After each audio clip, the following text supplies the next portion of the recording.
going on, everybody? What's happening? Appreciate you guys popping up in here in the Raider War Room.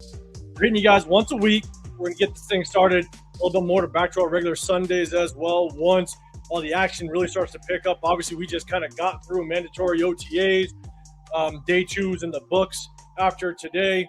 The Raiders are basically going to take a break very shortly here, and then they don't come back for, I believe it's around 5 weeks or so. And so it sounds like everybody's taking a break. I think the media is taking a break. I don't think the media is allowed at any of the events going on tomorrow as well. So I think all of them are taking a break. And so, you know, it's hot as shit out here in Henderson, Nevada. And so rightfully so, they're going to take a break, get right, get a little bit of a refresher, make sure you spend some time with family, friends before the season kicks off. And so, but we hit you guys every Wednesday. Moving forward right now, we're going to pick back up Sundays once everything goes off. So appreciate everybody in the chat. Do us a big favor. Double tap that screen, hit that like button. You got myself, 805 Raider. You got the Severe Raider, Chris, Prediction Show Podcast, 1/3 of the Raider War Room. He's not going to be with us today. He'll pop back with us next week. We appreciate everybody that's rocking so far. I'm going to hit the chat here in just a second, but before I do, I got to say what's up to my guy, Severe. What's happening? Big dog, how you doing, man? Man, I'm doing well. Doing well. About yourself? Good, man. How's summer treating you so far? We just mentioned it with kids, everything. Oh man, I just did 3 graduations in 2 days.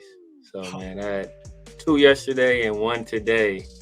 And if I was living in Henderson, I don't know how I'd do it. I don't know, because they were all outside. Well, now my youngest daughter was inside, but the other 2 were outside. Graduation's gone forever, hours. It's in the sun, and it's like, I was out here, it's like 77, so it's not bad. So I couldn't. If it was in Henderson, bro, I wouldn't be able to do it. I would not be able to do it. They play it smart out here because all graduations are indoors. Oh yeah, it had to be. They play it smart. It has to be. There literally will be people like passed out, like in people straight up just dying in the same. Yeah. I think it was 103 today. It's 103, and we basically officially from here on out, unless we get lucky, it's triple digits from here on out. So, at the end of the day, but I think, again, I don't know if this is just why they did it. I'm new out here, moved here in 2020, but my kids got out of school 2 weeks ago. All the graduations kind of went down 2 weeks ago. So I think they try to get graduations in before the heat really hits. Mm-hmm. You know what I'm saying? But they also start real early. I think their first week going back is like August 10th or something like that. Okay. So, yeah, they moved up quite a bit. But, outdoor graduations, that's ludicrous. That'd be stupid, to say the least. Ridiculous. So, but hey, at the end of the day, what's good is I'm just happy my AC's working. That's all that matters out here in this goddamn Henderson heat. So, and shout out to if Jeff rolls up in here, man. Shout out to Jeff. I think he's rolling out here for week 1. He's going to be out here for week 1. In chat, we're going to get to in just a second. We appreciate everybody popping in. Do us a bit favor. We got a lot of topics to talk about. But we got one main one to talk about right at the very start, man. So definitely stick around for that one at the very least. Jeff's going to come out here. And again, if he pops up in here, obviously, I live out here, so I'll be here. I know a lot of people are kind of coming in. Jason, I see you in the building. He's down. He's so surprised that people come up in here week 1. But Jeff wants to explore everything. I'm like, Jeff, you're going to get like 15 minutes at the tailgate. It's going to be like 105. Yeah. And we knew what he was like, in Pittsburgh. And it's just like, bro, like Pittsburgh wasn't even hot compared to what you're about to go through. Exactly. So and it's like dry. It's hot and it's just like dry. It's a different animal. It's dry, and I lived 6 years in Texas, North Texas, right? And so it was hot, but it was also humid. Yeah. And the difference between humidity in Texas and out here is the sun hits different. You could sit in the sun for like 5 minutes and you feel like your skin's gonna burn straight up. Exactly. It's just, but in Texas, it's hot, but it's just sticky and it's miserable. Exactly. And like you feel like you took a shower 5 minutes after being. It's like heavy. The air is just like heavy. It feels like it's like weighing on you, but it's not cooking you. Like in Hendrix or in Vegas or in the desert, it's like you're like basically in an oven, like you're being cooked, like sun directly on you. You're getting dark as hell. You're getting tan, you're getting sunburned. Like it's bad. Like when you see the videos of people literally cracking eggs on like a sidewalk or asphalt and it's cooking, like that's literally what's happening to your skin when you stand out too long. So, but we're gonna prepare Jeff. We're gonna make sure that he gets to everywhere he wants to go and everything. We're gonna make it right. One thing that they have to march over the bridge. You know what I'm saying? And so they have golf carts that go over. I'm gonna just try to reach out to one of the golf cart guys and be like, hey, drop him a 20 and be like, hey, hook us up a little bit. See if we can get from A to B real quick with this guy. But hey, shout out to everybody. Hey, let us know in the comments if you're going to be out here week 1. A lot of people are going to be coming out here. Obviously, I'll be out here. Next year, I think you're going to try to make it out here. We're gonna have I'm caught there. I'm good there. Sure. But hey, Severe, if you want to do the honors, I start up a bunch of people in the chat if you want to say what's up to them.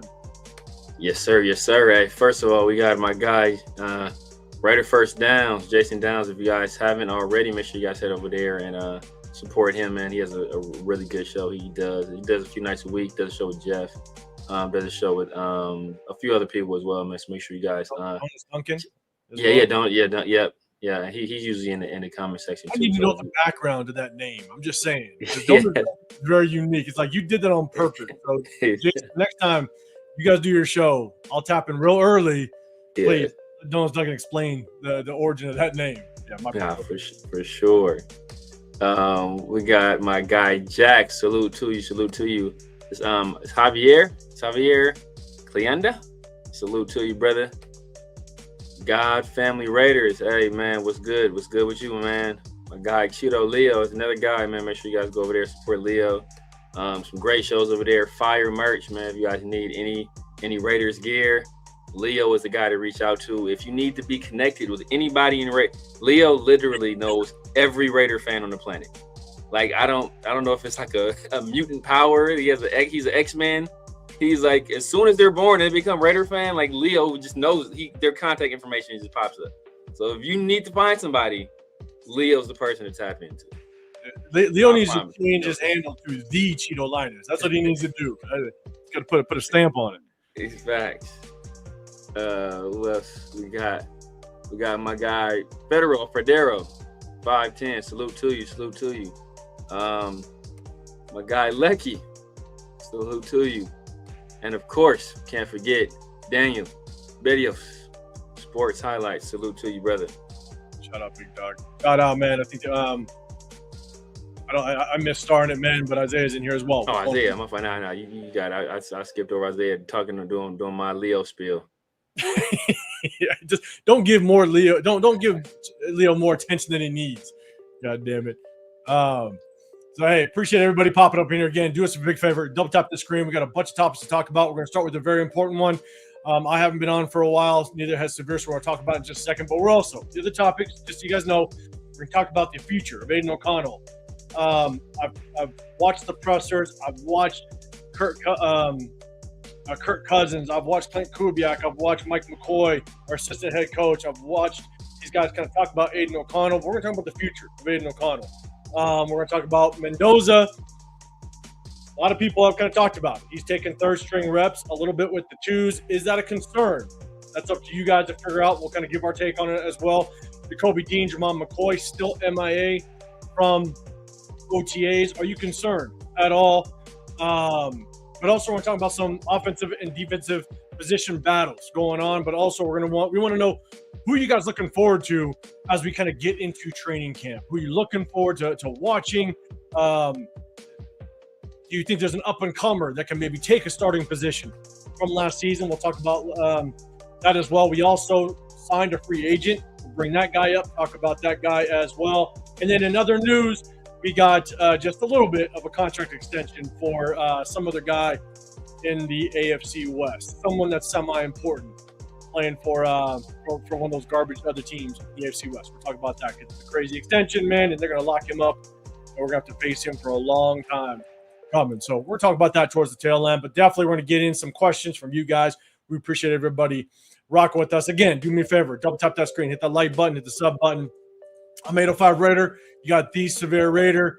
And also after this, go hit up our guy, Chris, Protect Shield Podcast. Not with us today, but he'll jump back in with us next Wednesday. But we also got no other than the Menace in the building. What's happening, big dog? Appreciate you rocking with us. Like I said in the beginning, I haven't had a chance to jump on. Had so much going on throughout the weekend.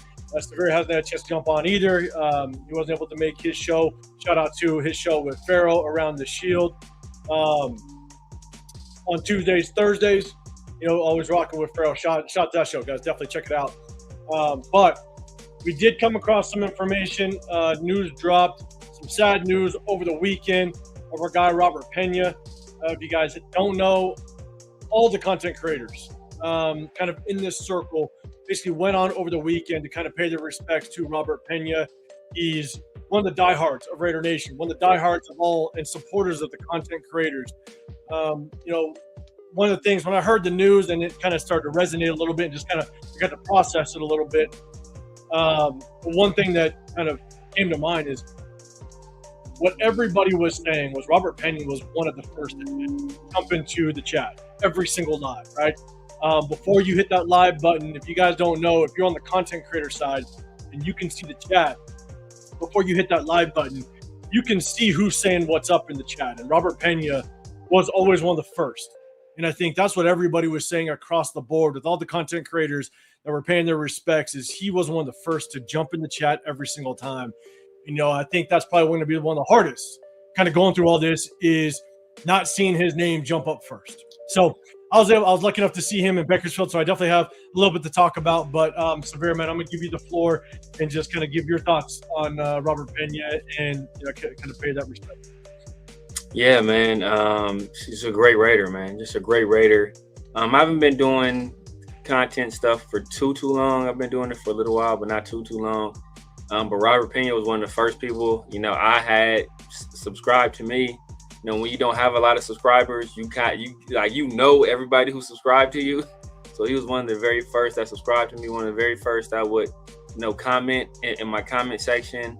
Like anytime, but as you said before, anytime there'd be a live show that was announced, even before we're actually going live, and he's just in the waiting area, he was in there dropping a comment, always just supporting, man. Every channel, no matter what end of the Raider spectrum you were on, he was there, and he was just a guy that just loved the team, right? He wasn't anybody that would got it into some of the content wars that were happening in the past, and he didn't let that dissuade him from supporting anybody. He just supported the guys that were out there putting out Raider content, man. And that's one of the things that I would say was really great about Robert Pena, man. He's just a guy just there, consummate support, always in the chat, just giving salute, saying what's up to everybody. If he was able to comment afterwards, man, just words of encouragement, or just a Raiders chant, in your comment section, man, just, helping whatever little push in the algorithm that would give you, man. Robert Pena was there to just help the little bit that he could, man. And he's a guy that he's going to be sorely missed, man, because, as I said before, he just touched everybody, every content creator across the Raider spectrum. Everybody knew who he was. Everybody was good with him because he was just a genuinely good person. 100%. One thing that I have the same sentiment that you just kind of said about Robert Pena. I think the one thing that was great about Robert Pena is whenever you saw him in the chat. Now, I'm not going to name any names, Jason, but whenever you see a name in the chat, you're just like, it's time to battle. It's going to be a battle. All right, it's going to be a battle. But every time you saw Robert Pena, you just knew that he was coming with just support. That was it. He was going to come in here. He's going to say what's up. He's going to yell his Raiders. And I know that he's been able to send me some messages, not often, but enough to where he's just like, hey, great show, man. Don't worry about, the people just getting at you. You know what I'm saying? Because he sees it. He sticks around. He may not always be in the chat. He may not always comment in the chat, but he's there. And I think he always, no matter what, was just positive. And every time you saw his name, you knew nothing negative was going to come to it. It was going to be nothing but support, positivity, and you could always rely on that. And it wasn't just support and positivity to certain people, certain content creators. I mean, it was across the board. And I think that's one thing that we would always, what we knew to expect from Robert Pena. And that's one thing that is going to be sorely missed throughout the entire Raider Nation, not just the content creators, but I guarantee you, if he was like that with us as content creators, I guarantee you that's how he was in life. That's how he was with everybody that he was able to kind of come in contact with, whether it's family members, friends, probably just random people that he was able to encounter. He was probably just shared that positivity across the board, and it sucks to lose somebody like that. And Jason, you're not yelling, not right now, because we're talking about this. Wait till we get into football talk. God damn it. What up, Sacktown? Shout out to you, Sacktown, and Jason, man. Jason, shout out to you. You did just kind of a tribute. I believe it was on Saturday or Sunday. You did a tribute to Robert Pena, man, and a lot of people to come on and just kind of share kind of what they had to say. And shout out to you for even putting that on. Yeah. But one thing I will say is I was lucky enough to actually meet Robert Pena in person at the Bakersfield Raider Nation Summer Kickoff. And what was really cool is every time there was a handful of lives leading up to the Raider Nation Summer Kickoff. Every time Robert Pena came in the chat, he always sent a message saying, "Hey, 805, I'm there. I'm going to see you." And I think, you could almost kind of tell through his comment the excitement that he had just to show up, because I think that was the first time he was going to meet a lot of the content creators. I know he's met some people, but that was going to be the first time in one space that he was going to be able to see a lot of the content creators, right? And yeah, a handful of lives leading up to it, he kept on saying, "Hey, 805, I'm going to be at Raider Nation Summer Kickoff. Can't wait to meet you." And I remember when I pulled up to our hotel, I was getting changed because I couldn't get the room yet. I walk out after I'm getting changed, and I see him, and he just let out the biggest, just, "805, what's going on, man?" And you could just tell just how genuine he was and how happy he was, not just to see me, but I think just to see the content creators. Christopher Raiders was there. Raider Nation Jason Sacktown was there. Just the excitement that you saw in his eyes, you knew it was genuine. And that was the first thing to tell he was.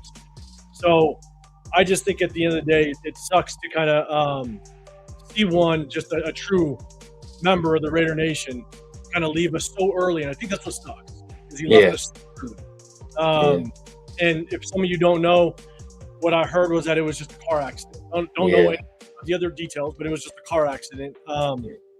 And so one funny story, and I think this is what it's going to be funny, because it's going to be kind of the last memory I have of him. Again, shout out to him. I was able to see him in Bakersfield. So we're at the summer kickoff. We're having a couple beers and stuff like that. And he goes, 805, man, I'm going to give you shit because my wife gave me shit. I'm like, wow, what's going on? He goes, and he pulls out his phone. He goes, "This is the hotel. I was just in Vegas." Because I think he came down from Colorado. He went into Vegas, and then he went from Vegas to Bakersfield for the kickoff. And he goes, "This is the hotel that me and my wife just stayed at." And it was like this fancy looking hotel. And then he goes, "And then you brought me to the La Quinta Inn." And I'm like, he's like, "This is what you brought me to." And we're obviously laughing about it. And, we drink beers about it. And he goes, "I had to justify this to my wife. Now I got to take her to a nice hotel in Southern California, because now we're going to Southern California. Now I got to upgrade the hotel." Thanks a lot. I'm like, yeah, my bad. And he says this after we gathered around the pool right before we head over to the kickoff. And right outside the pool was a sign, basically like, "Do not get," I'm paraphrasing, but basically, "Don't get into the pool like if you have diarrhea symptoms." Right in the pool, like in bad shape and stuff like that. And so that's kind of like my last memory, because after that he kind of went off and did his thing. We all kind of did our own thing. My last memory of him basically giving me shit because he just took his wife to a nice ass hotel in Vegas, and now I take him to the La Quinta. It is La Quinta. That's my last one. But shout out to him, man. Man, that shows you guys the kind of dedication he has, man. He drove from Colorado to California, basically, to be part of the Raider Nation kickoff, man. So that's like the kind of love he had for the team. 100%. But when he gave me shit about the La Quinta, I had to go take a look at him and be like, Daniel, bro, we're in Bakersfield. What do you expect? This ain't Club Med. God damn exactly. it. We're in Bakersfield. That's the nicest hotel in Bakersfield. Exactly. So shout out to Robert Pena, man. I cracked open a beer for him, taking the first sip for him. So shout out to Robert Pena. One thing that does suck, and I've realized this really early on when I started coaching football, is and shout, what up, Jeff? I see you in here. What's going on, man? What I learned early on with coaching football, because again, I played for a long time. I coached it for a really long time, and long enough to where I've met a ton of families, a ton of parents, a ton of players, right? And even now with this content creating stuff, the more you grow the circle, the more you grow your own circle, the more you're going to be exposed to this type of stuff. You're going to start to experience things in life that's going to be tragic. There's going to be great things, great memories, but at the same time, you're going to experience things like this, right? I've coached players that have died. I coached a kid that was basically stabbed to death 3 years after I was done coaching with them, right? So you experience that. I've coached multiple parents that passed away that I had great relationships with. I had a kid that suffered from schizophrenia. You just hear this story all of a sudden, great kid, great football player, and then you just hear the story that one day he was walking down the street with a machete and he just got hit with schizophrenia, and now he's under medication for the rest of his life and it will never be the same. When you grow your circle, you have great memories, but you also kind of expose yourself to these type of events as well. And it sucks. So you got to take the good with the bad. And unfortunate, this is definitely a bad, but again, shout out to Rob Pena. Shout out to you. We hit him. We're going to end it with that one. We're going to give him a Raiders real quick. Shout out to Robert Pena. So, the more and more you kind of grow your circle, you just kind of expose yourself to that type of stuff. And it's especially when it goes down way, way too early. And so I see some of the comments. All right, it's more of the story. Don't let it 5 stay for your hotel. Hey, don't you do that, because I'll tell you right now, the after party was good. Okay, all you have to do is walk on over. We had a great after party, so don't you judge me for it. That's just Bakersfield, Jason. See, once we're done with the topic, Jason starts yelling. That's what he does. Exactly. God damn it. Let's see. You want to hear the Stone Cold Stone? I don't even. I'll be honest. I don't even know what that is. Let's see. Yes. Oh, I went to Stone Cold when you slammed the bears together. Oh, God, yeah, I do have two. Don't do that. I got all my work equipment around me too. Do that to me. Back down. See, it's a true story. That diarrhea sign. What was epic? It really was. It was just a warning. We got more. What up, Anthony? What's happening, man? We got SoCal. What's good, big dog? Appreciate you rocking up in here. Yes. Rest in paradise. Robert Pena, man, rest easy. Shout out to his family. Shout out to everybody that was basically associated to him. I hope that they get through this as quickly as possible. Only time can heal wounds at this point. You know what I'm saying? So shout out to everybody, man. I appreciate everybody rocking again. Do us a big favor. Double tap the screen, hit the like button. Tomato Five Raider, Real Talk Raider Nation. Got the Severe Raider. We got Chris Protect Show podcast. He will be with us next week. Not with us today. He has some stuff he had to stay overnight for work, so he'll pop back in with us next week. So let's get this thing rolling. All right. First, we're going to talk about, before we get into some of the other topics about training camp. We did sign a player. Okay. We did sign a player. Let me go ahead and set up the screen so we can take a look at it. We're going to do it here. All right. Once Severe kind of comes back, we'll kind of get his take on it. But we went out and we signed a free agent left on the market. Guys, let me know what your thoughts are. Is this just kind of a camp body? Do you think he actually means something? Obviously, it's a receiver, right? And so there's still some question marks as to what is this receiver room going to look like? Who's going to step up? We've had those conversations, but they went ahead and they did bring somebody else in. So the Raiders go ahead and they signed Brandon Johnson, who was released by the Steelers on Tuesday. Johnson, he's 27 years old. He's 6'2", 195 pounds. He bounced around in the NFL 2 times with the Broncos, 3 times with the Steelers, and once with the Bucks. Johnson has appeared in 20 games throughout his career, catching 26 passes, 355 yards, and 5 touchdowns. So, again, guys, let me know what your thoughts are. Just a camp body. I know we had to basically waive, or I believe we put him on the injured list, one of our undrafted free agents. Let's take a look at his stats a little bit, just to kind of get an idea of who this guy is. In 2022, he was an undrafted free agent brought in by the Denver Broncos. He played in 7 games, 6 receptions, 14 targets, 42 yards, and 1 touchdown. His longest reception was 12 yards. And then the following year in Denver, played 13 games, 19 receptions, 30 targets, 284 yards. By far his most productive year. And then you got an average of 14 yards per catch, which isn't a bad average. And then you had 4 touchdowns. So that 2023 season, I believe, was with Russell Wilson. So got a little bit of burn with Russell Wilson, a little bit. And then he followed it up, not last year, but the 2024 season. Played 3 games, 1 catch, 1 reception for 9 yards. So not a lot of production in 2024. No production last year. I believe he was still with the Steelers, but just not on it, not getting any playing time. Maybe he was on the practice squad. I'm not exactly sure. We went ahead and we picked him up. Again, Isaiah, I see you. This is Brandon Johnson, receiver, 6'2", 195 pounds. Kind of picked him up on free agency. Alec M, appreciate you. Yeah, Rucker went on the injured list in order to make room for Brandon Johnson. Let's see, Alex saying Johnson, an edge roster guy, but has info on the Broncos. Okay, yeah, just kind of went over his stats with the Broncos. So, again, put Rucker on the injury list to make some room, brought on Brandon Johnson. So the question is, do you think he's just a camp body? Do you think you're just kind of getting him on the roster, kind of get some competition through training camp? Guys, let me know what your thoughts are. Severe thoughts on Brandon Johnson? Not sure if you'll do any research at all. I just kind of wrapped up a little bit of his stats. Yeah, I saw a little bit of him. Yeah, basically, at this point, I think it's just a guy out there to absorb some of the reps.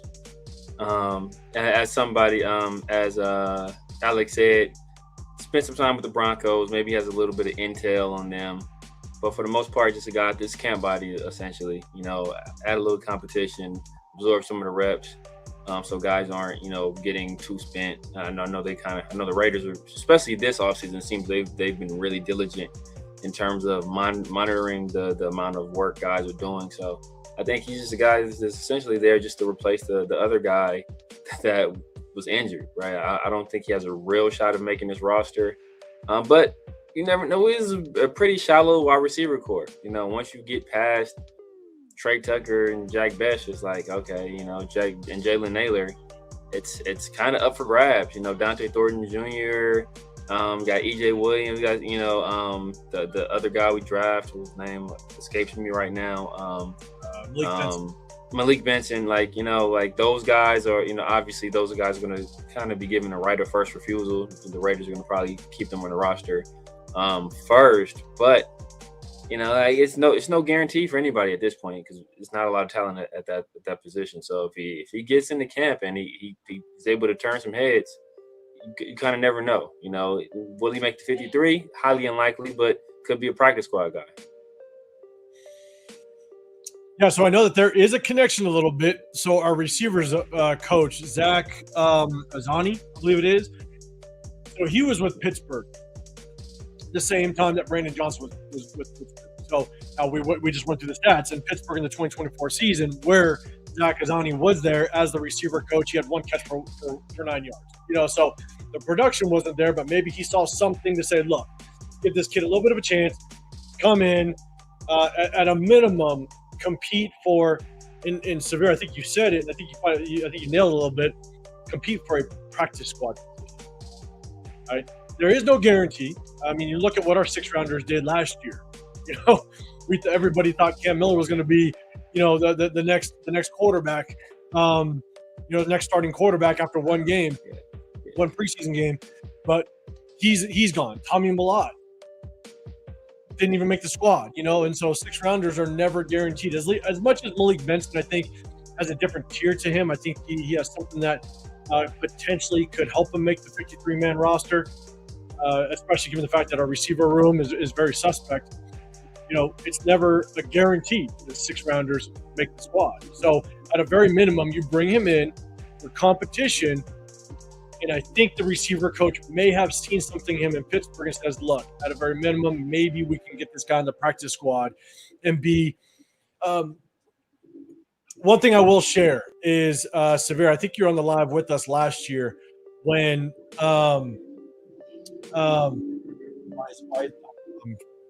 after I believe it was the Ravens game, our former safety popped on with us on the live.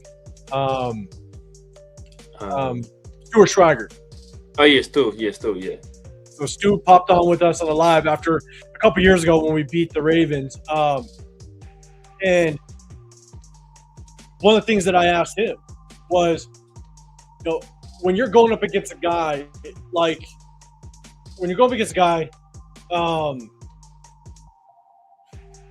I blanking on his name? The Ravens quarterback. Lamar Jackson. When you're going against a guy like Lamar Jackson, you're preparing for him. How important is the practice squad to that preparation? Right? How important is the practice squad on a week out basis? Because these are the guys that help you prepare for your competition. Yeah. And so, he kind of explained just how important it really is. And so as much as you might take a look at these practice squad guys and go, oh, they're just practice squad, it doesn't matter. No, at the end of the day, these practice squad guys help you prepare for your next game. And you want to get guys in the building that emulate some of the competition that you're potentially going to see. And so it's also important to get the right guys in, even if they end up falling on the practice squad. So, I think there is a massive importance to practice squad players. And so, again, because he has a tie to our receiver coach, maybe there is something that he saw at a very minimum might help us on the practice squad if he makes it. So, I see Ken in the building. What's going on, man? We're going to talk about Fernando in just a second. I started that comment. I'll try to bring it back. If I don't bring it back when we talk about Mendoza on that topic, then do me a big favor, man. Retype it. I'll definitely bring it up. So just want to share with you guys the signing that's going to go down prior to training camp. Appreciate you, SoCal. Let me go back up to the break screen. We got a couple. SoCal, don't disrespect the Bison. Cam Miller, man. Yeah. Oh, man. Look, I hope you're ready, 805. Hope you're ready. Uh-oh. Because we saw how heads exploded when Cam Miller threw a touchdown pass. Imagine if Fernando Mendoza goes up there and throws like 2 touchdown passes. Imagine the reaction. Drive goes down and scores a touchdown pass. Oh yeah, I'll be prepared for. I'll have plenty of beers. I hope you're ready. Hope you are ready. Remember they were saying Cam Miller could be the next Tom Brady after that. Remember, it was he was drafted in the 6th round. Brady loved him. Remember all that. Oh, you better prepare yourself. And look, there's a chance, and I think it might be a strong chance, Kirk Cousins doesn't play the preseason. So you could conceivably see a healthy dose of both Aiden O'Connell and Fernando Mendoza.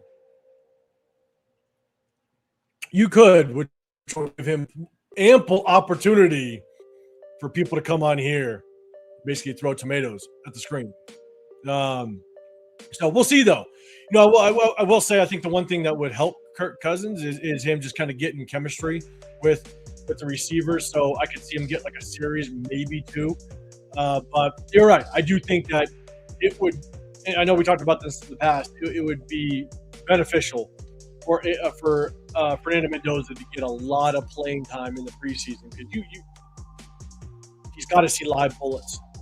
He's got to know what it feels like to run under center, run play action with a DN that wants to take your head off. Like in practice, it's not going to happen. Even with these joint practices, you don't hit quarterbacks. And so you really don't know what it's going to be like until live bullets are coming your way. So we'll see. That's what's going to be really exciting about preseason for sure. again, crazy league. Pickett just got $4 million guaranteed from the Panthers. Yeah. I don't know who their backup quarterback is there. I don't remember. Ever since they let go of Dalton, I don't remember. I don't know who it was. Was it Dalton last year? I know the year prior it was. I don't know if it was still him last year or not. Was still Dalton last year? I think it was still. All right. But it's not. Look, you know us. We weren't a fan of the Kenny Pickett acquisition. We weren't at all. You know, but the biggest thing about backup quarterbacks is you want to be able to have a backup quarterback that emulates your starter in, like, for example, that's why Tyler Huntley continues to have a job in the NFL, because he backed up Lamar Jackson for so long, because they both are mobile quarterbacks. And so if Lamar Jackson gets hurt, by no means is Tyler Huntley Lamar Jackson, but he's mobile in that same sense. And so you don't have to completely flip your entire offensive playbook around in order to accommodate your new quarterback. And so I think Kenny Pickett kind of emulates a little bit of what,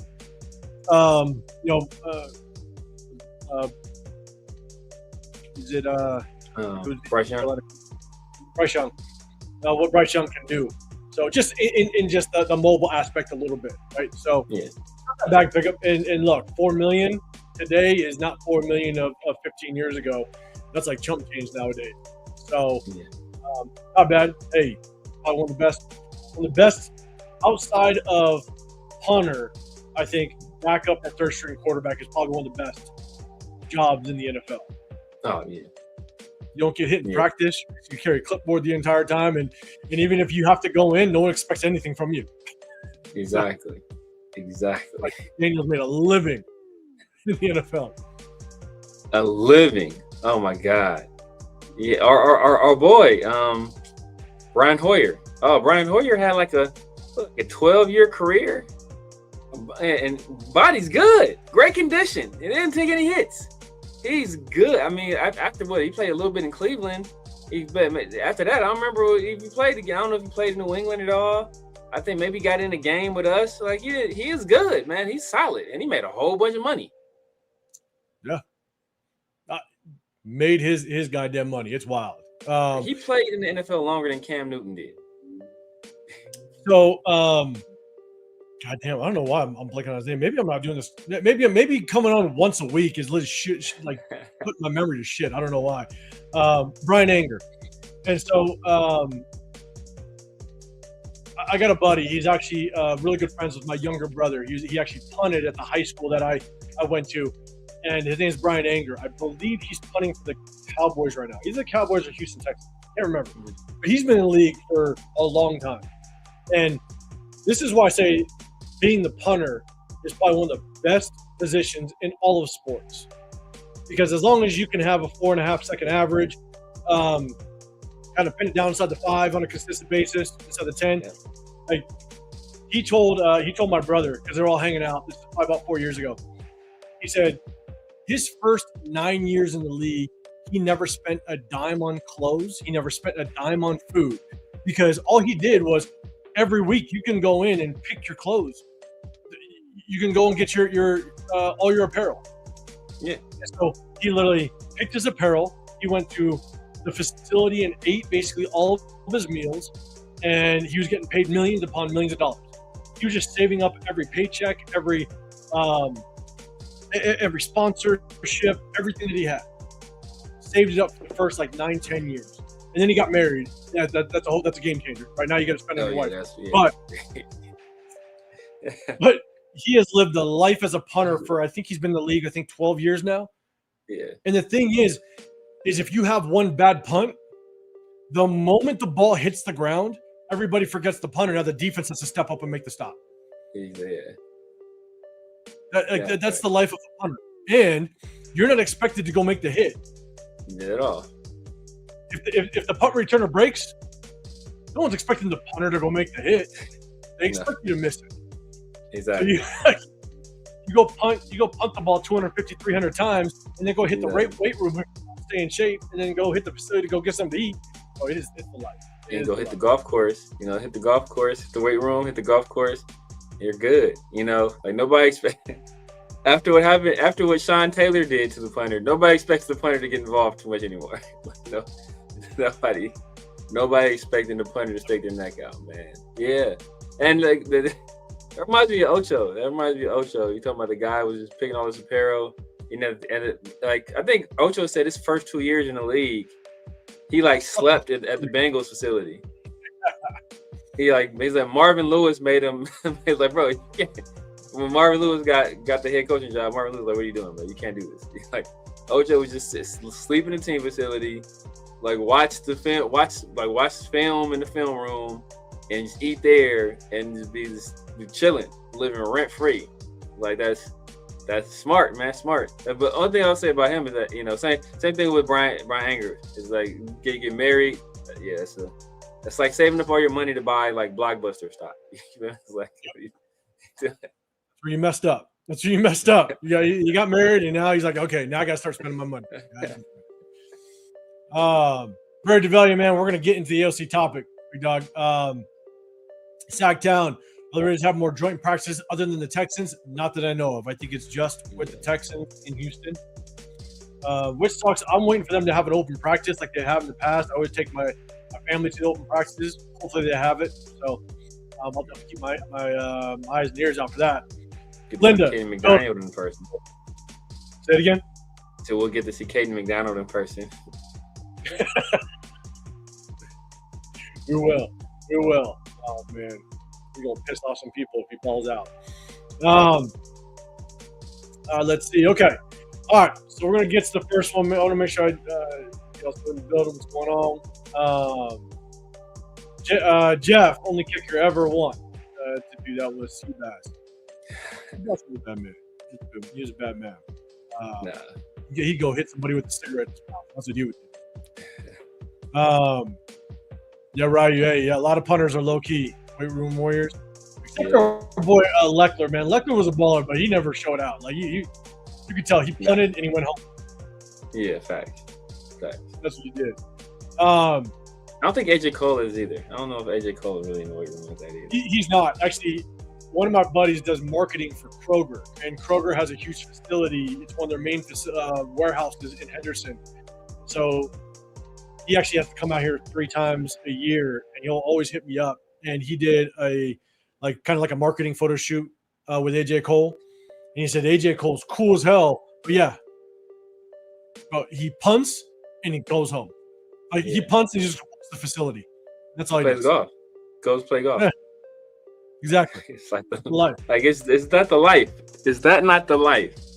There's nobody like nobody like punters aren't showing up day one a training camp like, all right, let's go through this conditioning test. So like nobody's running the punter through a conditioning test. Nobody's like measuring their BMI. Like as long as you can keep your legs limber, keep your legs strong, you're good.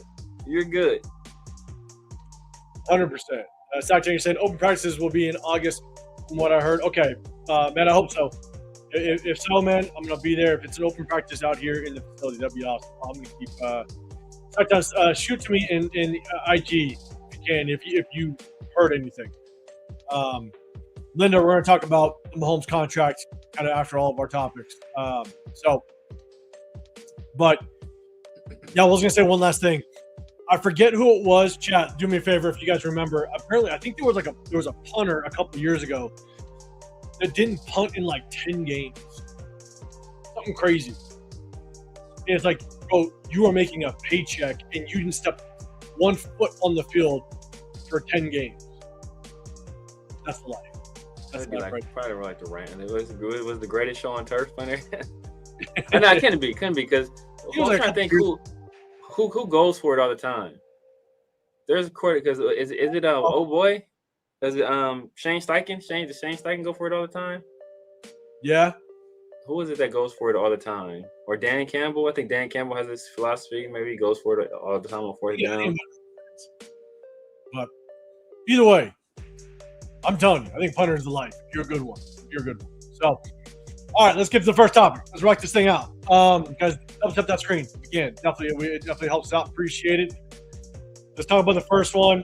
I'm going to go back up. I did start. Proud of you. We're going to talk about it here. Sorry about this one. Brady DeValia. I saw you say something on it. I think it's this one you're saying. AOC always looks good in shorts, average to below average with pads on. So we got the future of AOC with the Raiders. I went back and I watched the presser, and there was players as well as coaches having, addressing the media, talking about just how training camp is going or OTAs are going. And I will say, you can kind of look at the mannerisms. And the one thing that not just Clint Kubiak, Mike McCoy, our assistant head coach, even Kirk Cousins, when they're asked about the quarterback room, when they're asked about the quarterbacks that are performing at OTAs, you can kind of see that they had some very positive things to say about Aiden O'Connell. Now, yes, we're just in shorts, right? But they had some positive things to say. Now, I will say, you never know if they're just kind of geared up for a possible trade, because we all know AOC is not the future on this roster because we drafted Fernando Mendoza. But Kirk Cousins kind of went out of his way and also said that, Aiden O'Connell, he said that this kid has gone through 6 different offensive coordinators. This kid has gone through some turmoil, and if he ever found some consistency, if he found himself in a good program, that the future could be bright for him. And so he went out of his way to say that. And I think Kirk Cousins has always been somewhat of a genuine guy. So for him to say that, I think it holds some merit. And so, chat, let me know in the comment section. Do me a favor, hit that hashtag Raiders if you can.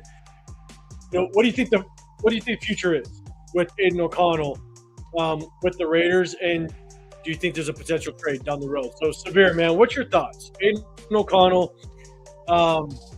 there is some talk about him being basically QB2 going into the season. Thoughts on Aiden O'Connell in the OTAs? Yeah. If Aiden O'Connell is QB2, my God. This is who was in Planet of the Apes? Who was the actor at the end? You idiots! You blew up! You idiots! That's how I will feel. That's how I will feel if Aiden O'Connell goes into the season as QB2. It is but I'm rooting for Aiden. I'm rooting for Aiden. I like Aiden. He is just a good guy. He's just a genuine person. You can tell he loves the game. This season, he came out. I don't know if Aiden's trying to change his image a little bit. Got a little bit of a mullet going, and a little business in the front, party in the back situation. Looks like he got in shape a little bit better. He not a double chin. It's like a 1.5 chin, maybe 1.25 chin. Right? It's down. He's down to almost a whole chin. So and I was watching something. The beat writers were joking. They were saying the beat writers just inside joke among themselves where if it's a big play that happened during OTAs or during minicamp, it's Aiden O'Connell. So I think he can play at the NFL level. I don't think he's ever going to be a starting caliber quarterback, but I think he's a high level backup player, and I think he'll probably like I said before, Brian Hoyer. He can be your Brian Hoyer where he just sticks in the NFL an extremely long time because he's a smart guy that's not going to do too much if he gets on the field. He's not going to really hurt you. He's going to run the offense. He's going to be as efficient as possible with what you give him. But he's not really going to go out there and make crazy plays. So I think he's a do no harm type of guy.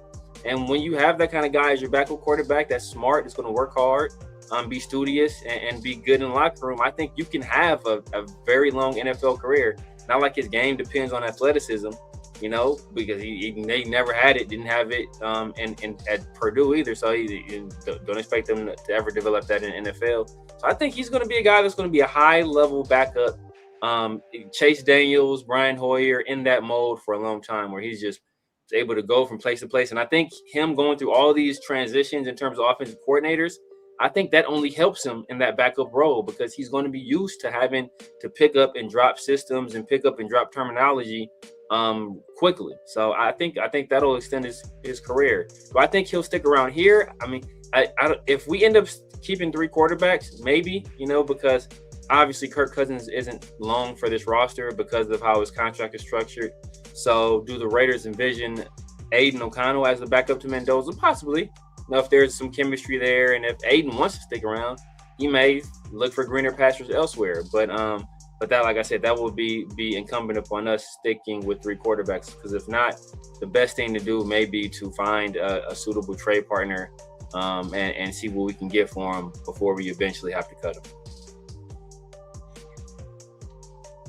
Yeah, I think when it comes to Aiden O'Connell, he's always going to – I think he's got the skill set to look great, in OTAs and training camp. When it's not live bullets, I think he's got the smarts. We all know when he was coming out of Purdue, everybody touted the fact that this is a very smart kid. He's a smart kid. He's got the work ethic. Everybody really liked just that part of him. And look, there's a lot of people that thought he was going to be a really good quarterback in the National Football League based off the hype that he was getting coming out of college.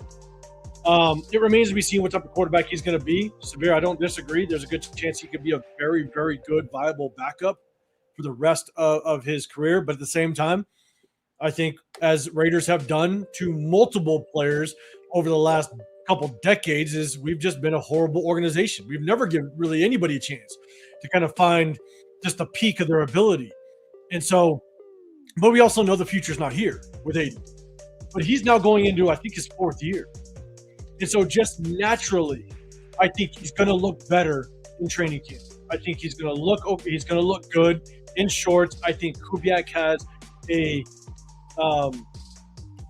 quarterback-friendly system that can allow him to kind of get used to it fairly quickly in shorts and shirts and stuff like that. And so him looking good, I don't think it really is surprising. It's all about when live bullets hit and what does he look like then, right? And so now I think the QB2 talk is just kind of hype, and maybe Aiden O'Connell has made some pretty good throws in OTAs. Maybe he has had a connection with a receiver. Maybe it's a deep ball or something like that, or a deep out route that just looked good. You know how these beat writers love to just hype up just a moment. And I think that's kind of what's happening right here. And so, can Aiden O'Connell look like the QB2? Yeah, because I think Mendoza has a long way to go. The coaches have said it. There's going to be a big learning curve. It's going to be a long process. So him maybe entering preseason as the QB2 won't be that surprising, in all honesty. Maybe Aiden O'Connell, let's say, and again, you got to take the depth chart with a grain of salt going into preseason, because I guarantee you, Kirk Cousins will be number 1 and Aiden O'Connell will be number 2. And that's just that's how they're going to do it, because Kirk Cousins might get 1 series, maybe 2. Aiden O'Connell will probably get 3, and then Mendoza will get the rest. The reason why they have to set the depth chart that way is because that's the way that they're going to play their quarterback. So it's don't be surprised if Aiden O'Connell is labeled QB2 going into the season. But I also think that the Raiders will, without question, take a trade offer if it's good enough at any point in the season. If a quarterback goes down, if someone really needs a viable backup, you never know. If a 5th rounder is put on the board, or not a 5th, if like a 6th rounder is put out there for Aiden O'Connell, shit, maybe you pull the trigger. Yeah, almost have to. But again, that's all dependent on the development of Fernando Mendoza as well. Yeah, I think that is going to be really one of the biggest indicators of how well. If we don't see Fernando Mendoza throughout the entire season, I think one of the biggest indicators of just how well Fernando Mendoza is maybe progressing is if they are willing to just move on from Aiden O'Connell and trade him away, knowing that if one bad incident happens with Kirk Cousins, they're okay with Fernando Mendoza entering the game. So. Let's get to some of them. Alec M, you're saying Raiders hyping him up. Jeff, you got him at QB2. Jason, I would love to keep Aiden O'Connell as a backup, but if we move him or he decides to leave next year, I don't blame him. I think, no matter what, he's leaving next year. There'd be no reason for him to stay, I don't think. He's got enough of a skill set, enough hype coming out of college that I could see a team easily wanting to bring him on as a backup And then that's just kind of sometimes players just need a change of pace, a new scenery. SoCal, they'll say keeping the Greyhound bus running. Driving players to the tarmac. There's gonna be sober every time. You know, it's gonna be sober. Linda, you're saying sit Mendoza learned this year. Mendoza number 1, Aiden O'Connell 2 in the 2027 Raiders. Not pick it up because it's 2027 contract. I don't know if Aiden O'Connell will be around. Never know. Yeah. Claire Clark, hey, get used to the Red Raiders hat. Get used to it. Severe pops it out every once in a while. Oh, yeah. I might get back to it. Uh-oh. That's when business about to happen. Let's see. Linda, name any good backup QBs out there. I think I can. At the top of my head, I can't think of any in the league right now. Jameis Winston. Yeah. Jameis. Could be considered a good one. Who? Mac Jones. Oh, yeah. Mac Jones is a good one. Mac Jones is another good one. That's a good one, too. So, and I kind of see that, right? Mac Jones, he had a good streak, but is it the system or is it Mac Jones? You know what I'm saying? You just never know which one it is. Mac Jones could go somewhere else and look like absolute shit. You know, I've always said that you have to marry the quarterback with the coach with the system. So, we'll see just kind of how it works. So, yeah, Jason, I see you putting out there. Yeah. Thank you. Yeah. Talk okay, I'll check it out. Appreciate you. We got Ruben in the building. Throwing that out, big dog. If you want to hit this one up. Yes, sir. If we hold 3 QBs like Seattle did, could we still see Aiden as QB2? Just if there's an injury, you might not want Mendoza to hop in mid-game, especially if the OL getting QBs hurt. I can see, because I was thinking about what the Giants did last year with Jackson Dart, right? I think Jackson Dart was QB3. But then when it was time to actually make the transition and pivot away from Russell Wilson, they didn't pivot to QB2, Jameis Winston. They pivoted immediately to Jackson Dart because they felt he was ready. So I can see a situation where, it's the top 2 guys or if we just, and that's if we decide to keep 3 quarterbacks. I don't know what's he said, Seattle did last year. So if Seattle did last year, then maybe that's the situation that we do where our top 2 guys are Kirk and Aiden, and Mendoza is that designated 3rd emergency quarterback that you can have technically active on game day, even though he's not a part of your official active roster. And then we just run it like that. And if we ever have to pivot away from Kirk as a starter, then we pivot directly to Mendoza as opposed to pivoting to Aiden O'Connell. I can see a dynamic like that. Yeah, it kind of goes back to Gravy's point, right? So shout out to Gravy, man. Appreciate you popping up in here, big dog. It kind of talks to that, right? Saying that in a pipe, you said, was it a wasted pick? This guy's number 1 overall. Why does he need so much talent? And this is a hard one to really answer, because when you're picked number 1 overall, and actually, shout out to Jason. Me and him had a conversation last Friday. Pretty lengthy conversation. Again, like I said in the chat, he just yelled at me and put me in my place. But shout out to Jason. It's difficult because I'm always on the side of the quarterback is probably, there's 2 things that are probably the hardest thing to do in sports, in my opinion, is being a top 5 hitter in Major League Baseball. Good luck going hit a Major League Baseball pitch. Oh, being my God, yes. Good luck to you. And in the same breath, it's being an NFL starting quarterback.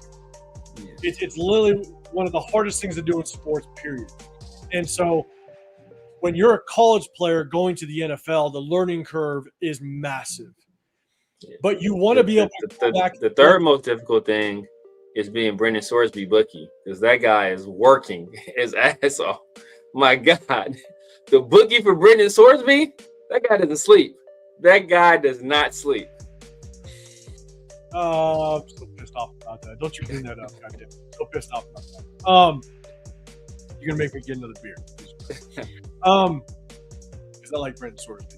And we'll see if he's eligible to play now. Hey, he's eligible to play. We'll see how it works out. I think the transition and the learning curve to play quarterback at a high level in National Football League, it's massive. And so I've always been an advocate. I don't care if you're picked first overall or if you're picked in the 6th round or anywhere in between. I think that you need to have a good amount of time to sit and learn.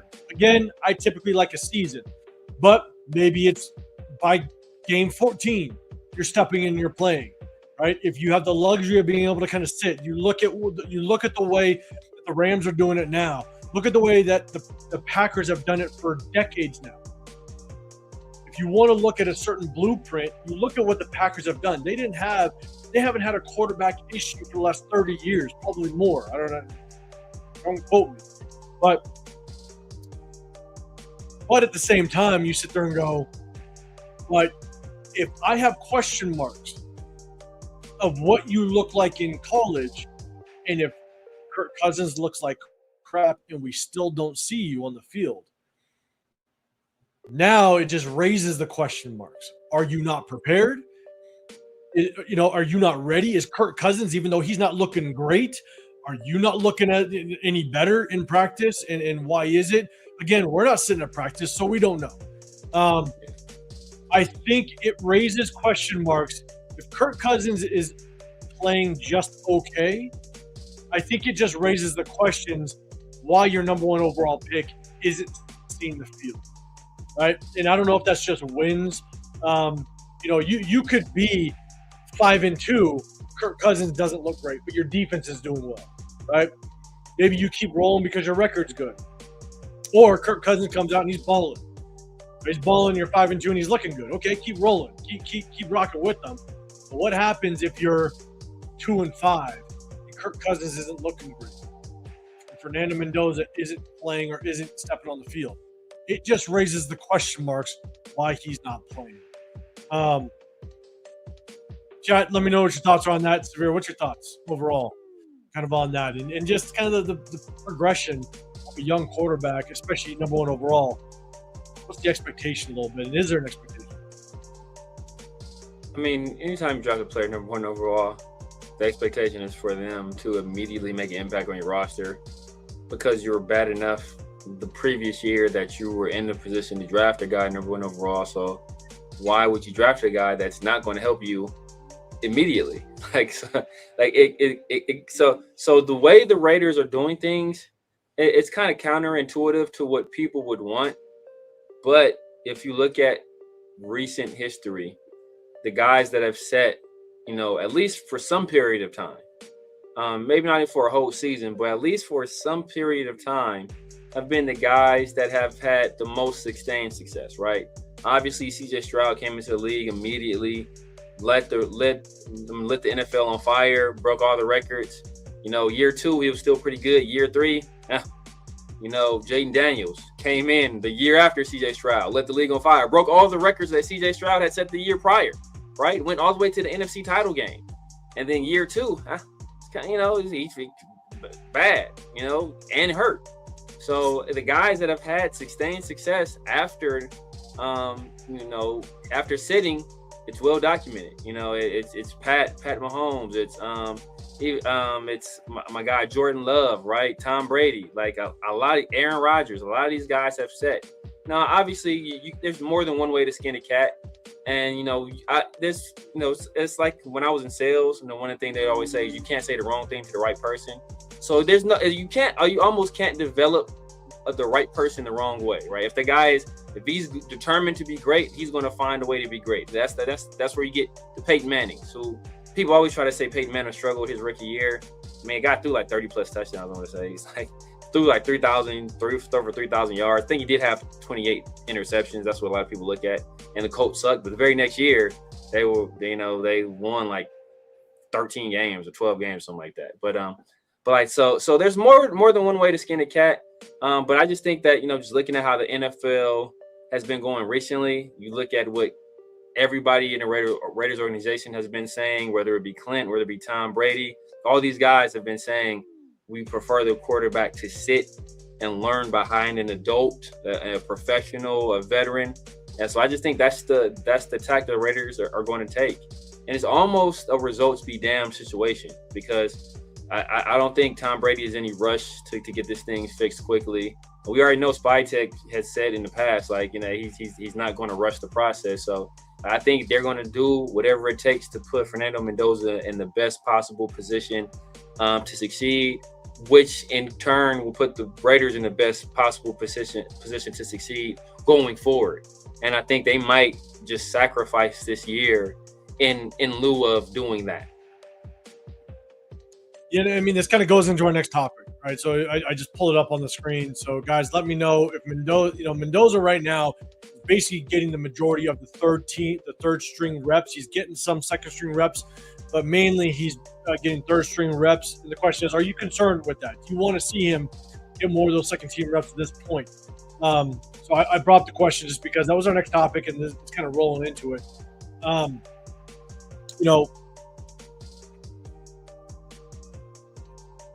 For myself,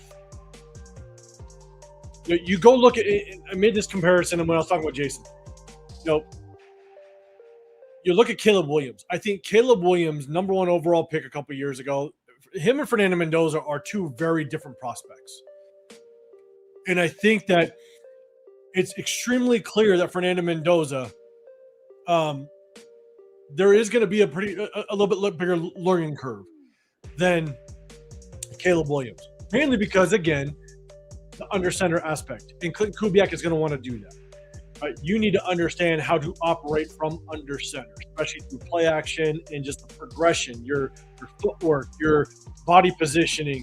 The way you go through your progression is extremely different through shotgun versus under center through play action. And it's the anticipation. I know, Severe, I think you've heard me say it multiple times, but it's also just the anticipation with understanding where the defense is going to move. And so I think at the end of the day, they're two very different prospects. Caleb Williams showed and he proved in college that he could throw at any level. He could be down by 17 with 8 minutes left, and there's a good chance he could take over and throw the ball 20 more times and possibly win you the football game. The question with him was just the off-field stuff and whether or not he can work within structure. You knew he can extend plays. You knew he could play those, Patrick Mahomes-esque type of plays. But there was no question that he could come in and throw the rock all over the field because he did it so much. Fernando Mendoza, it's a little different because it was a heavy RPO. He didn't throw the ball a lot at all in college. On average, I think he threw only about 22 to 23 times a game, which is extremely low as it relates to the college game. And so I'm not concerned. Even if Kirk Cousins isn't doing great, I'm a big advocate of a quarterback sitting and learning, especially when it comes to Fernando Mendoza, because I'm here for the long game. I'm not about today. I'm okay. I'm okay if we get the number 1 draft pick next year. To be honest with Kirk Cousins, I'm okay because I want him to develop properly. And even if he comes in and looks like crap, I'm not going to be the one to come on here and say, I told you so. I'm not going to do that. I want him to develop in the correct way. And I think based on what he showed in his college game, he's going to need that time to develop. So if he sits the entire season, even if we're not looking very good, I'm okay with it. Develop him because I don't want a wasted number 1 overall draft pick. Put everything you can in the efforts to develop this kid. And if it takes a full season of him sitting and learning, I'm okay with it. So I'm not to the question at hand. I'm not concerned, even if he's number 3 on the depth chart. I think it's just semantics at this point. There's a good chance that Aiden O'Connell maybe he is number 2. Now, but I would understand if people were concerned about it because as a number one overall pick, you would hope that he would be ready at some point by season one. So I understand that. I'm not going to argue that that point. But also, my eyes know what I saw with him at Indiana. And I know that it is going to be a long process. So, with all that being said, I'll get to the chat here in a second. But, Severe, what's your thoughts? I mean, if he does start the season as the third string, what are your thoughts overall on it? I mean, like I said, it's going to be a mix of disappointment, but like I said, I understand if they're going with the New York Giants model. And obviously the Giants were in a little bit of a different situation because Russell Wilson was already a well-established player, and that's like maybe your Kirk Cousins, right? And then Jameis Winston is an extremely talented player, questionable decision-making, but, he's also a guy that's a long-time NFL veteran, started a whole bunch of games. So you can see, okay, I understand why he's QB2 over a guy like Jackson Dart. You would hope that a guy like Fernando Mendoza, who was all the accolades that he had and all the praise that was heaped upon him throughout the college football season and the college football playoffs and the pre-draft process and the post-draft process, and you would hope that that guy would be good enough to beat fourth-round pick Aiden O'Connell, who, you would hope he'd be good enough to beat that guy out, just outright. And if he's not able to beat that guy outright, just on the merits, even though Aiden O'Connell is an NFL, veteran, he's 4 years in the league, has his share of starts, has an advantage because he does have some chemistry with some of the receivers that are currently, or some of the pass catchers that are currently on the roster. So he's coming with a little bit of a built-in advantage. You would hope that everything that Fernando Mendoza is and is projected to be would kick in and he'd be able to beat that guy out in the competition.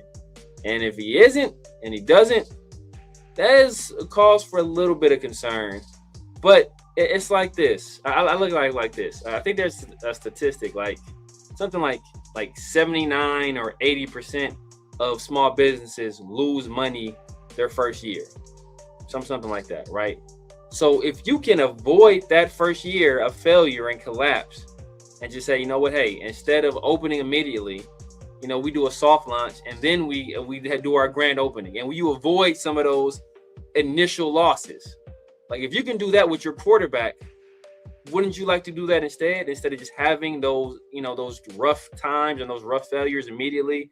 Just do a soft launch, and then, hey, year 2, bam, we hit the ground running. I think that's what the Raiders are trying to do. I think they're trying to avoid some of those initial losses and some of those initial growing pains, shorten that learning curve as much as they can, so he has as much immediate success as possible. And everybody knows once you have success builds confidence, and confidence leads to more success. And I think they're trying to do that with a guy like Fernando Mendoza. I'm with you. What's the saying? Short-term pain for long-term gain. Yeah. Right. And, as much as I wasn't, and both of us, we weren't, we didn't want Fernando as that pick. I think we both can agree, at least at the very minimum, there is a path forward. Right? At least there is a plan. Fernando is the guy. And so if he is the guy, and obviously he is, let's develop him the best way possible. So Stack Tech is saying, I think Spytek and Kubiak have a 3-year plan. I'm fine with that. One way you could definitely understand what the plan is look at all the other contracts. They did nothing but 3-year contracts with all the free agency acquisitions. And I think Spytek came out in an interview and said, we signed contracts where these guys are going to be with us to experience the victory, experience where we want to be. And so I do think it is a 3-year plan. So that was interesting for him to say. Jeff, real quick, he said, the amount of hype that has been put on him, he cannot fail. If he fails, the whole organization fails all around. Oh, yeah. You have to make sure this works out for the long term, or it's a bad thing. Yeah. I agree. Severe, what's your thoughts on that one? Yeah, I mean, we look at how, it wasn't the only reason why the Raiders struggled. But look at how, and also part of that was the salary cap implications as well, which is not the same anymore. But what the Jamarcus Russell pick did for the Raiders, right? How badly that hurt us. Now, obviously, back then, the amount of money these rookies were coming in getting was astronomical. So now that we're on that rookie wage scale, it's a little bit of a different case. You can overcome it a little bit easier. But the Raiders came into this offseason with their most valuable asset being the number 1 overall pick. And they chose not to leverage that asset at all. And they chose to invest in the quarterback. And then they're going to take the time to invest in the ancillary positions to build around the quarterback. And they invested in the time to develop them and to bring in a guy like Kirk Cousins, do all these other things. So if they did all of that and he fails, that will be a tremendous, tremendous blow to the organization. And it will likely get multiple people fired. And I think, and shout out to Jason, I'll give him his flowers. Was it Jason? I think it was Jason. I had to kind of change my perspective on it, and it was because of Jason. If Fernando Mendoza fails, it's not because of Fernando Mendoza. It's because of Spytek and Kubiak. You chose him. You did your due diligence. You watched the game film. You saw him at Indiana and Cal, and you chose him. If he fails, it's not because of Mendoza. It's because you picked him number 1 overall. And I will put all the blame, in my opinion, I'll put all the blame on Clint Kubiak and Spytek because you chose him, number 1. You put that value on him. Nobody else did. I mean, yes, the media did, everybody, but you chose him. You sucked into the hype, and you didn't make it work, which would be horrible. Ken, you said another thing. Why not develop him on the field? If he sucks under center, don't call those plays as much. Do what is good for him, and then slowly bring those concepts and good coaching adapts to their system. In my opinion, you can develop him on the field, but he also has to have the skill set to be able to withstand what he's about to encounter on the field. I just don't think Mendoza has it right now, to be honest with you. Again, it's the comparison between Caleb Williams and Fernando Mendoza. Caleb Williams showed he can spread the ball everywhere on the field.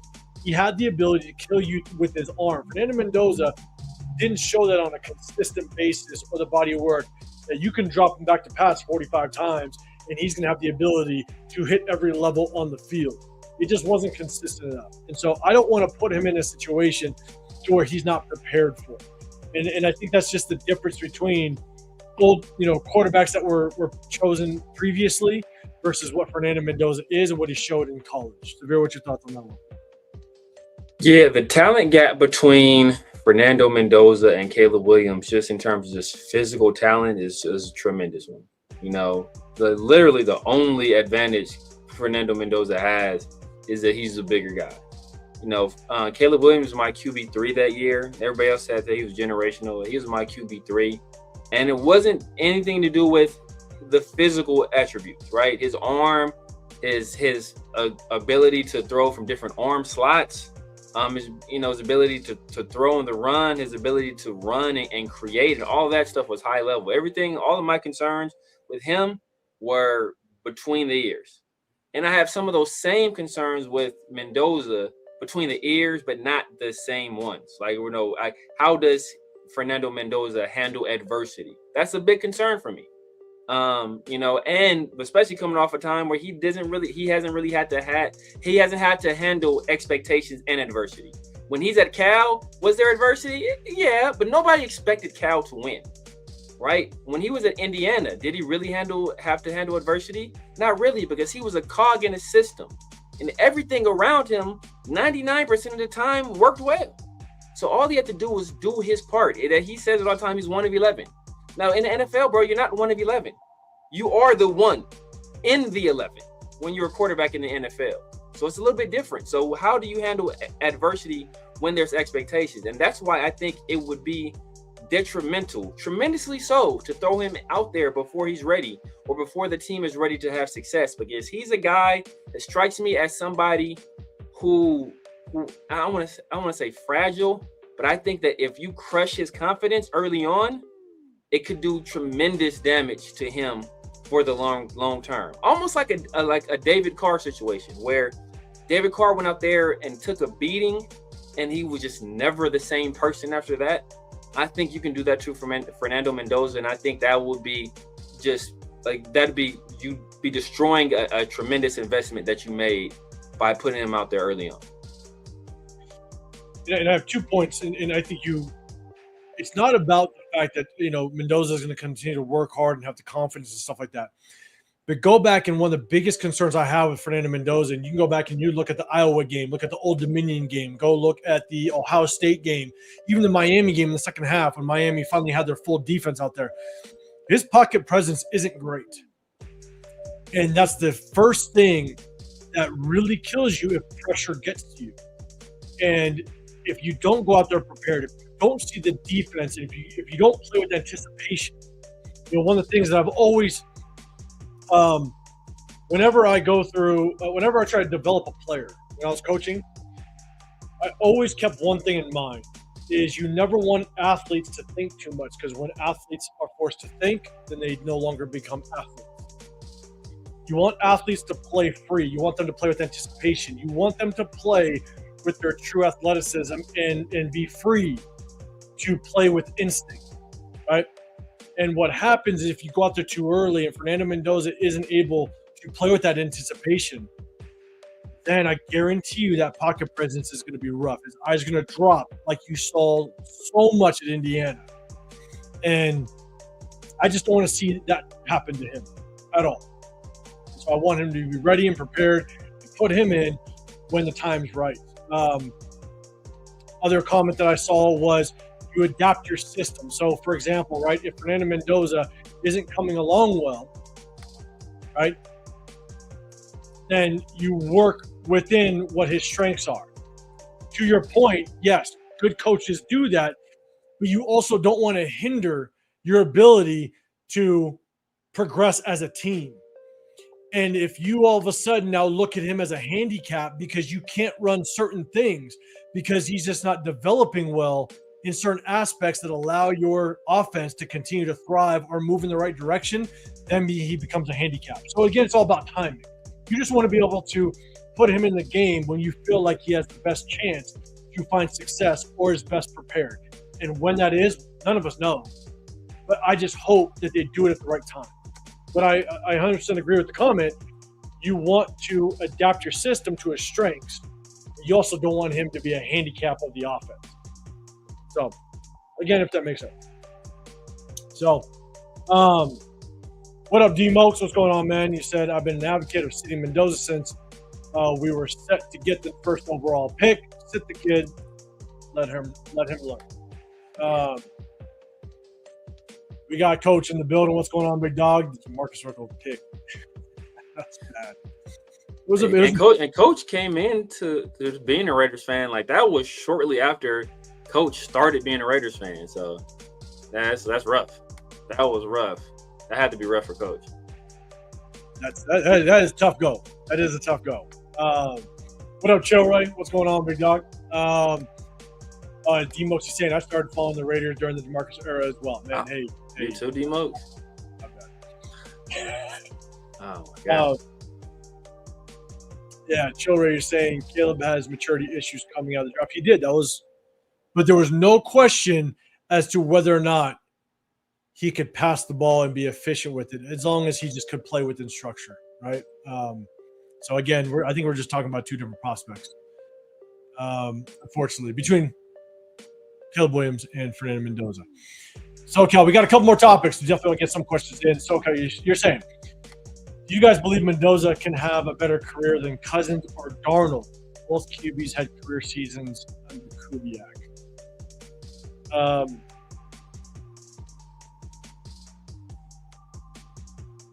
That's a hard question because based on, honestly, what I've seen, and you could develop a quarterback without question.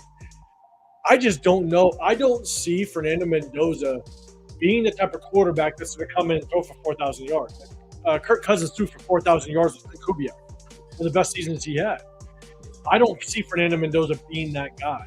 Maybe a Sam Darnold type, maybe, to where you need to lean on the run game, where the passing game complements the run game. I just don't see, based on his Indiana game film, maybe a little bit of Cal. There's only flashes with Cal. What I saw at Indiana, it's like you're going to have to win through defense and you're going to have to win through the run game. And that's where my biggest struggle with Fernando Mendoza was being an NFL quarterback.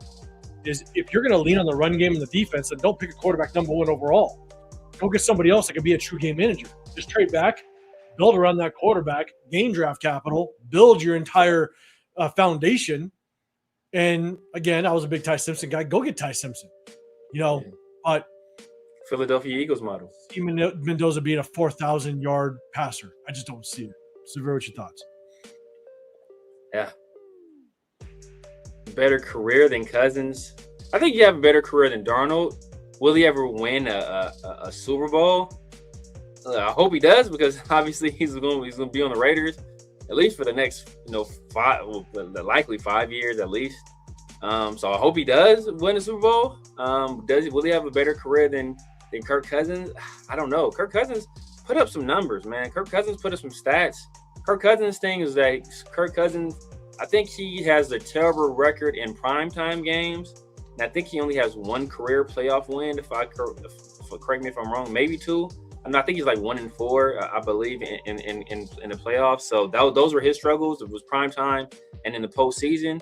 But during the regular season, Kirk Cousins was tearing it up. And Kirk Cousins' agent, oh my God, he got that guy paid. So, Kirk Cousins, game 1 through 16 and now 1 through 17, Kirk Cousins can get it done. It's just that, the postseason is where he had his issues. So will Mendoza have that kind of career? I hope he has a better career than that. Do I anticipate that? No, I'm not going to anticipate that. But I think he'll have a better career than Darnold. Though. I didn't like Darnold when he was coming out of SC. So, I never thought he was that good. But you think about both Cousins and Darnold having career years under Kubiak, both these guys were like years in the league at that point in time when they got to Kubiak. So it's a different situation with Mendoza, where Kubiak hasn't had success with a young quarterback. And that's one of the things I said. It was like, if we're going to draft for it, like if our plan is to hire Kubiak and draft Mendoza, Kubiak has never had success with a young guy. He hasn't proven he can develop a young quarterback. So we'll see if he's able to do it now. But he hasn't proven he can do it in the past. That's very true. Seaport City, you're saying David Carr isn't close to Fernando's level. I don't think that Severo is comparing the two. It's just about just in terms of what though? In terms of what? Because physical talent, David Carr is way more talented than Fernando Mendoza with physical talent. And if you look at the numbers David Carr put up at Fresno, Derek Carr put up some crazy numbers too. But David Carr threw for like 4,500 yards in like 12 or 13 games with like 40 plus touchdowns. He put up stupid numbers. And he didn't have a Devontae Adams. Like Derek Carr had Devontae. David Carr didn't have a Devontae. And he put up astronomical numbers when he was at Fresno State. So in terms of stats, his senior year put up better stats than Fernando Mendoza. He has more talent than Fernando Mendoza. Was he a more complete prospect in terms of, I think Fernando Mendoza mechanically, I think he's one of the best quarterbacks I've seen in terms of his mechanics. So you can say he has an advantage there.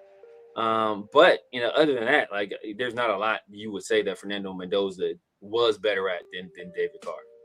Yeah, and at that time, David Carr, man, he earned himself that number one overall pick as well.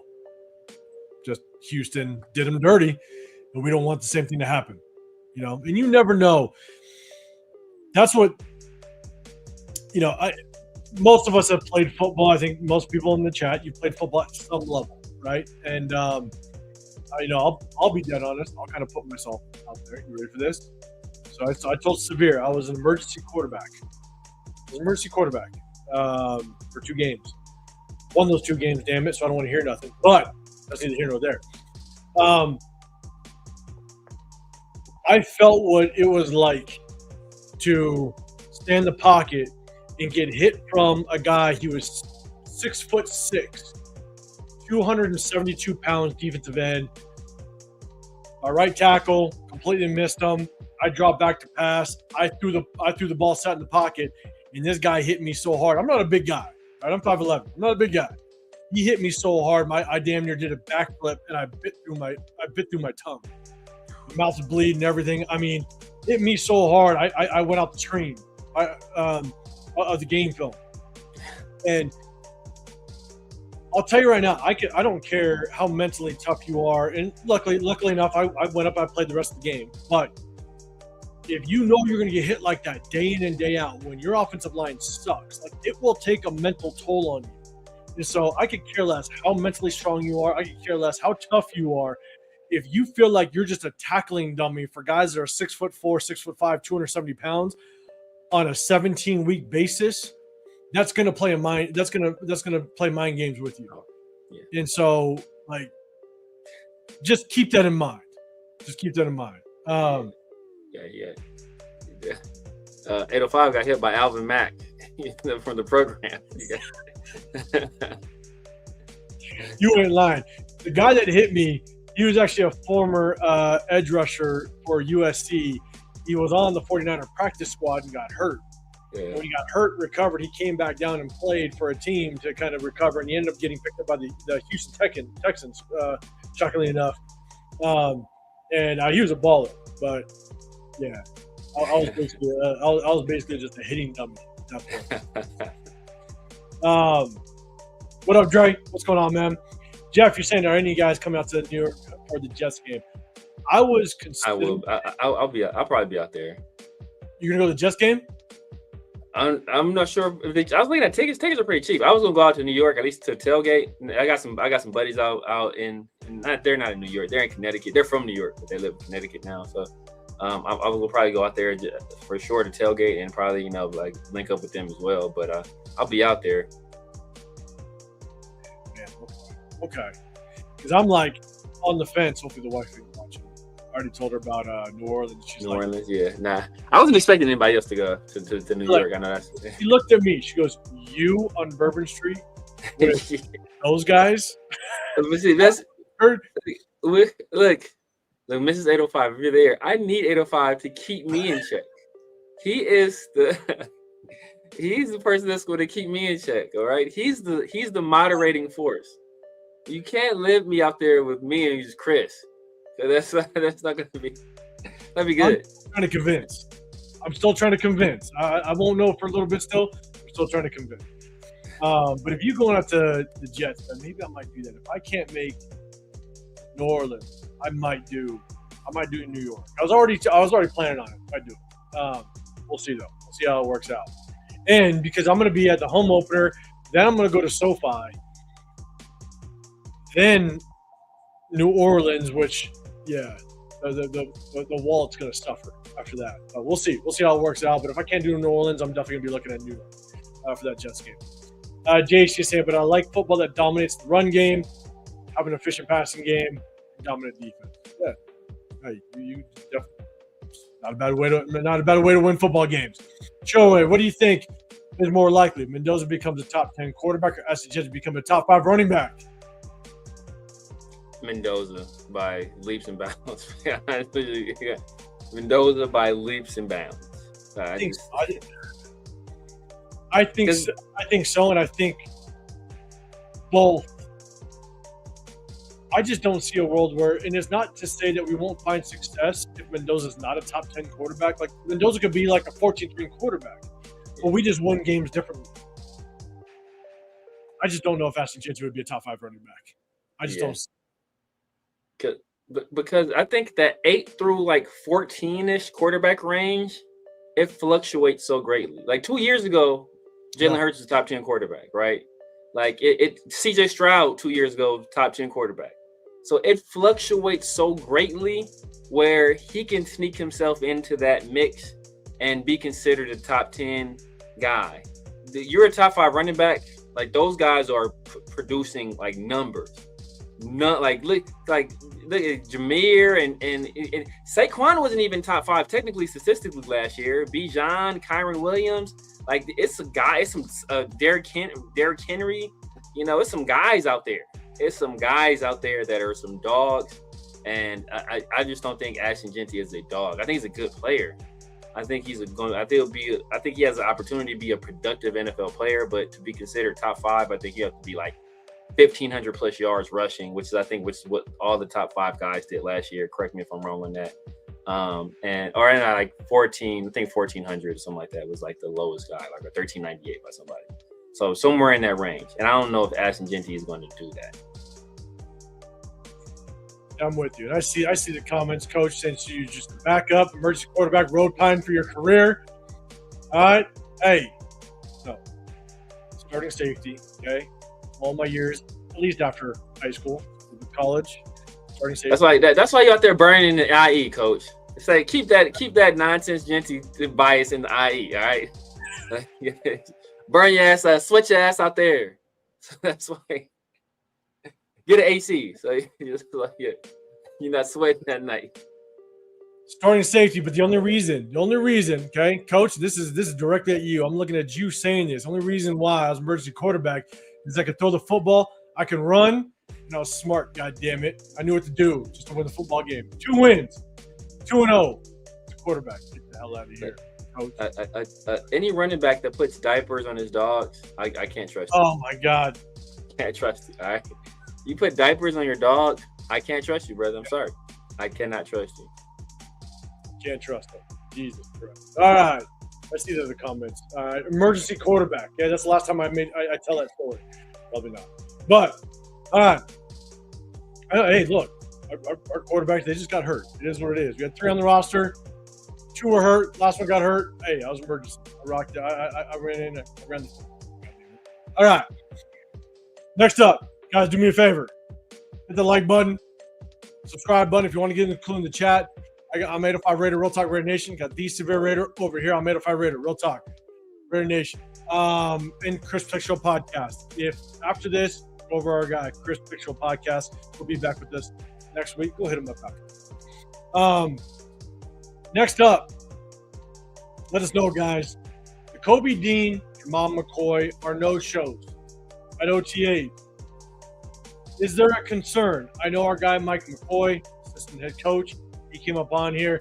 Hey, Jeff, I was going to do a starting Metro cut, but I told Severe before, there was an outage of Wi-Fi. I'm on a hotspot. I couldn't get it. Don't worry. Next time, we're going to do a starting Metro cut, and we'll have a little bit of fun. But no Kobe Dean, no Jamal McCoy. Jamal McCoy, I think Mike McCoy, our assistant head coach, he did say that Nakobe Dean was in the building in some capacity in one of his interviews. But is that a concern? Nakobe Dean's got to be a staple in this defense. You went out, you got him in free agency, along with Quay Walker. Those guys are going to be our starting linebackers, right? And then you got Jamal McCoy. Injury, it's not necessarily a concern, but it's in the back of everybody's mind. What's going to happen with that injury? Is there something going on that we just don't know? Who knows? So let us know if it's a concern. Severe, man, what's your thoughts on the 2 no-shows so far?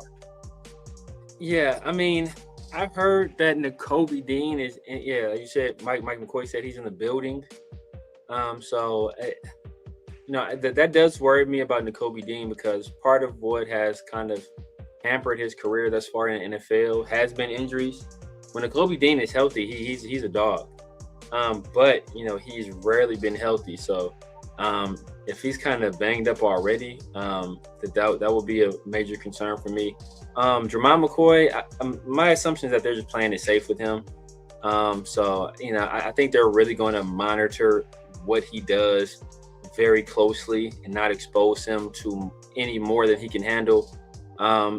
So we'll see how they handle training camp with both of these guys.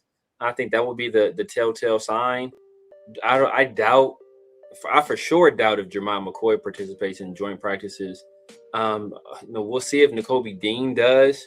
That will be like kind of a big milestone for him as well. So I'm not too concerned right now. But if they start missing training camp, and if Nakobe isn't a participant in the joint practices, then my concern level for him especially will take up a considerable amount. Yeah, I think. Now, I guess my question is: was Nakobe Dean the one that just had a kid? No, that was damn. Who was that? That was who was that? Who was that in missed time? It wasn't Nakobe Dean. Nakobe Dean missed time with his wife graduating. Forgot who just had the kid. Damn, I forgot who just had the kid. Oh yeah, that's right. So he was the one that had his wife graduated college. Got it. Okay. Yeah, I couldn't remember. Yeah, so, look, if that's the case, then you got to ask yourself kind of what is going on, right? You're brand new to the system. You're going to be a guy. You're going to be a guy that's going to be the heart of this defense. Him and Quay Walker, you guys are going to be the guys, right? Obviously Max as well. But when it comes to linebackers, a lot of times linebackers, look, played linebacker for a long time. You set the tone. You got to step up and be that leader. You got to step up. I mean, there's no way we should be, and I'm only seeing it because he's down there at the bottom. There's no way somebody with the last name Eichenberg should be getting reps from you. I'm just saying. Man. Don't let that guy on the field with starting defense. But there's got to be some concern. And I agree to your point, Severe. If all of a sudden training camp comes around and he's not there, or something's going on, okay, something's up. It's got to be there. So we're going to wait it out, let him kind of take his time. Because the thing, Nakobe Dean, is not like he's like a 12-year vet. It's not like he doesn't have to, he's earned the right to miss OTAs for any reason. Yeah. He's still a young player. He's still got plenty of years left. But that injury definitely is interesting. So, or just the injury history. With Jamal McCoy, I'm not too concerned in the sense that is it one of those where they're keeping him off because he's going to have surgery or they think something's wrong? I don't think that's the case. I agree with you. I think they're just probably playing it safe, which in the same breath I think concerns me just a little bit because you're only healthy until you're not. You could take one wrong step. You can plant wrong. You can jump up for a jump ball and land on someone's foot and your knee just pops, right? So the question is why are you holding him out if there isn't really a concern? Or are you concerned and you want to limit the amount of exposure that he has? I don't know. So I think it just leaves question marks. But I think my biggest question mark is with Nakobe Dean, in my opinion. He's got to be there because, like you're saying, right? When Nakobe Dean is healthy, when he's on the field, he's nasty. Man, ask Genty. He probably still has nightmares about the Eagles game. I wasn't gonna say no, but he's nasty. You know what I'm saying? And so he's that sideline to sideline guy. He's gonna be that guy that's gonna be able to set the tone. And you want him on the field. It would have been nice to see him through OTAs and just kind of be a part of the team. And like I said, he's not old enough to where he's like this 12-year vet to where he just skips OTAs because you've been there, done that. But he's still young. So this can be really interesting. Joey saying, I'm concerned why Nakobe isn't on the field. Max ain't practicing, but he's on the field. Hoping Nakobe doesn't have a severe injury we don't know about.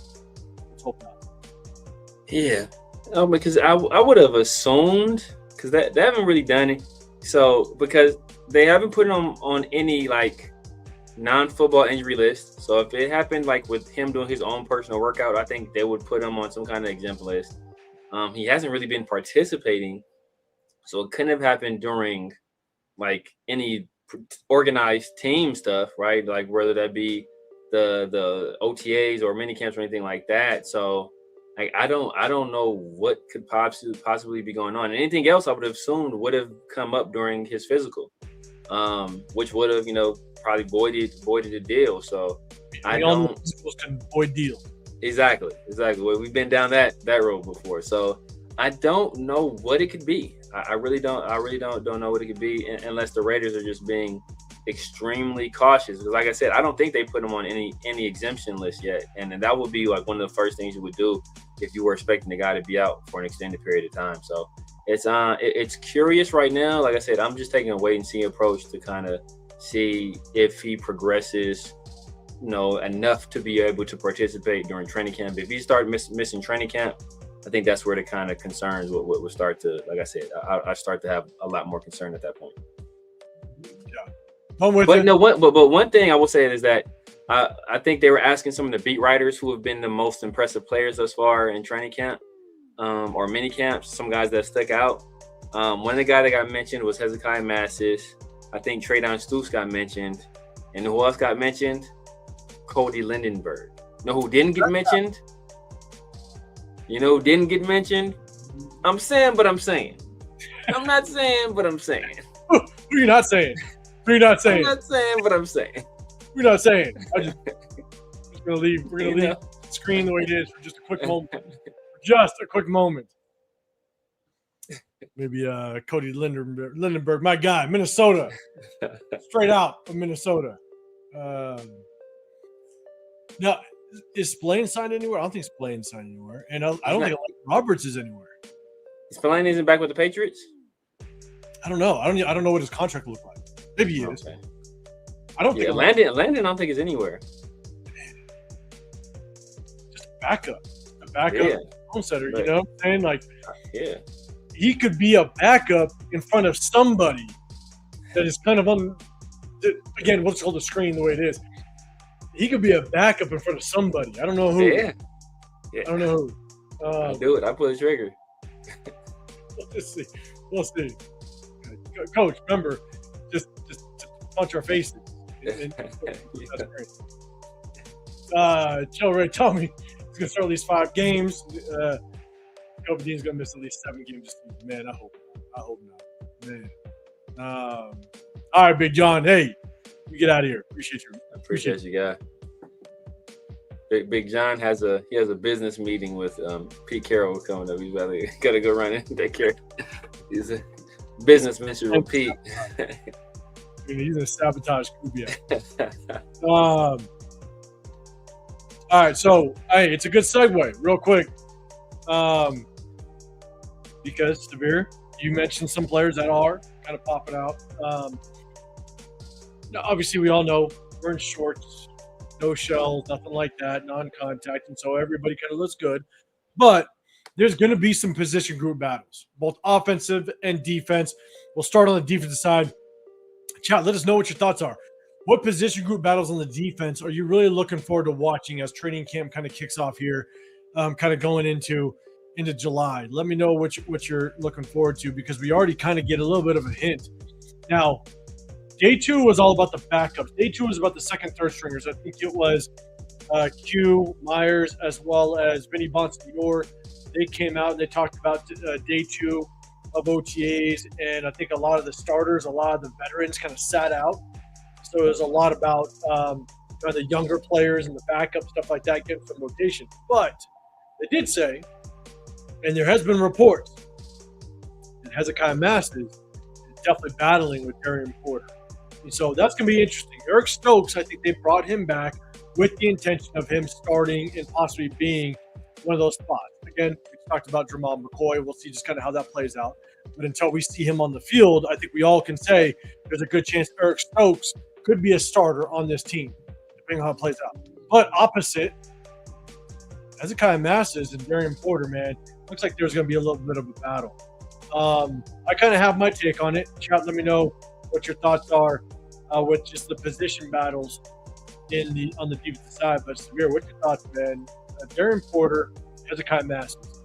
You like Jamal McCoy, man. You called it on that day 3 with that first pick. But I think all of us were a little bit excited about Hezekiah Massis. Yes. Now, when we saw the pick, I thought there was a lot of upside there. I thought the value was great at that position, or at that draft pick.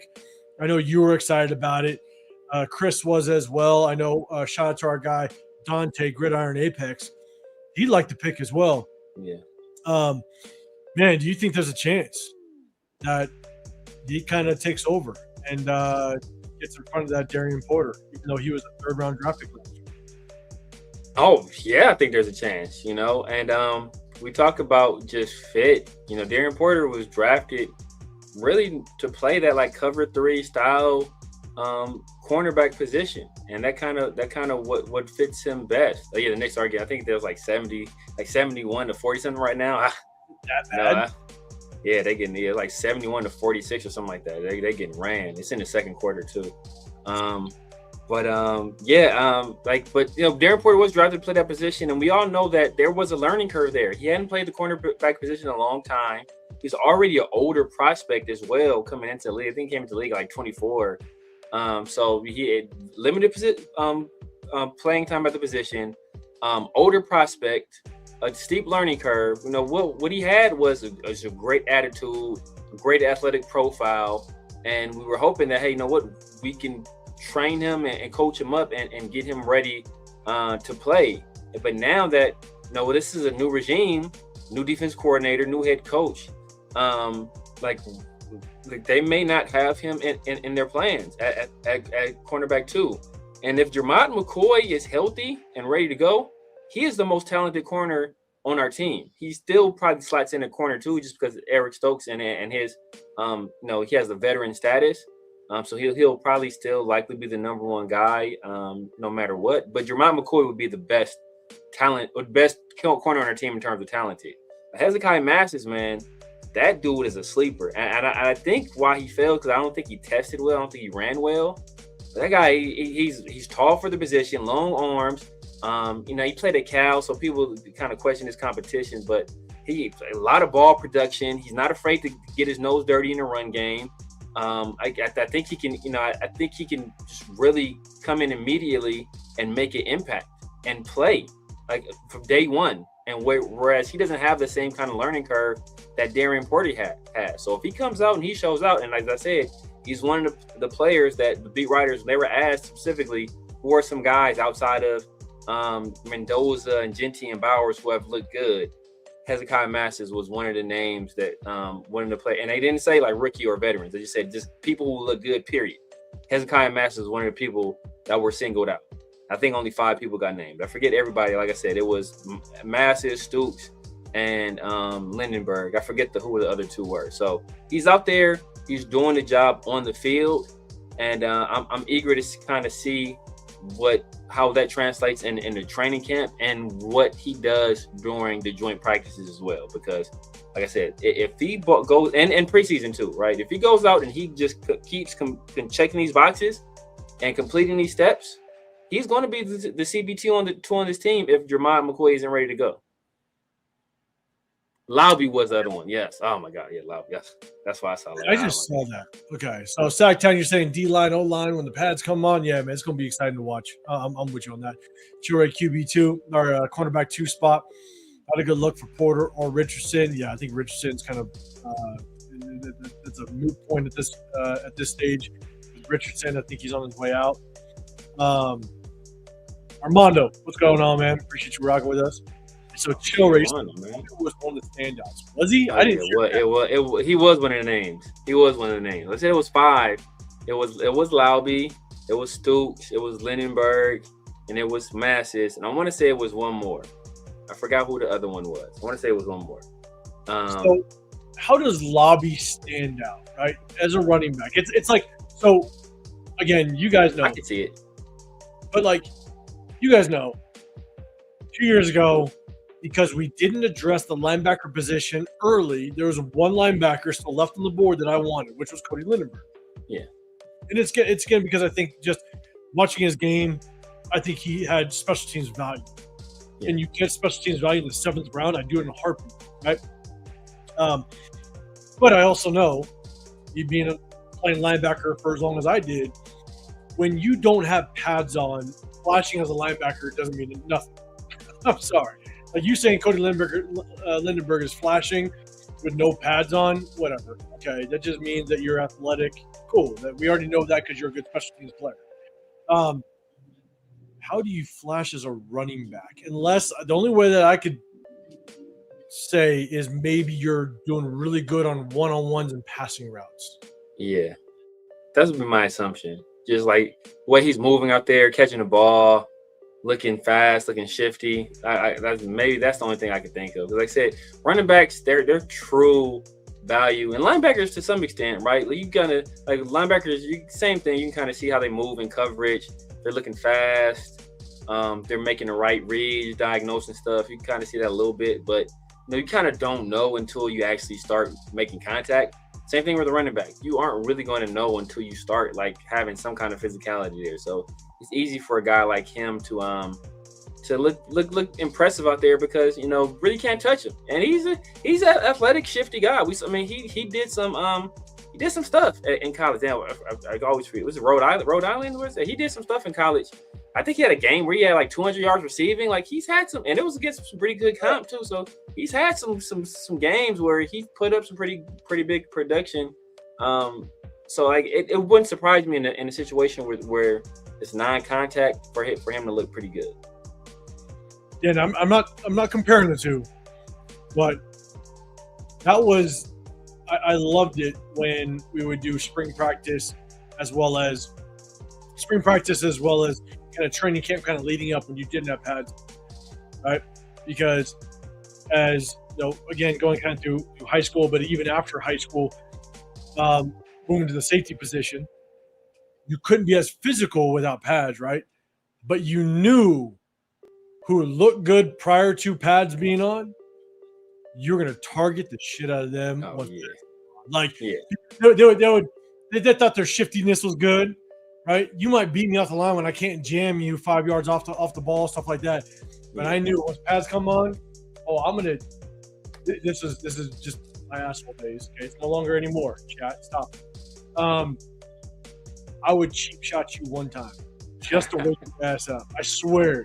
And that's what I did, because you would talk all your shit when pads weren't on, and all it would take was one time, cross my face, balls up in the air. I'm gonna cheap shot you one time to bring you back down to earth, and then we're gonna see what you want to do, and then you'll exit the field. That's the point. But yeah, with Lobby, we'll see. I think we all know between Lobby, or not Lobby, but Ashton Genty, Mike Washington Jr., Roman Hemby, a lot of people are excited about. Yeah. I just don't know where Lobby kind of plays in this backfield. And so remains to be seen.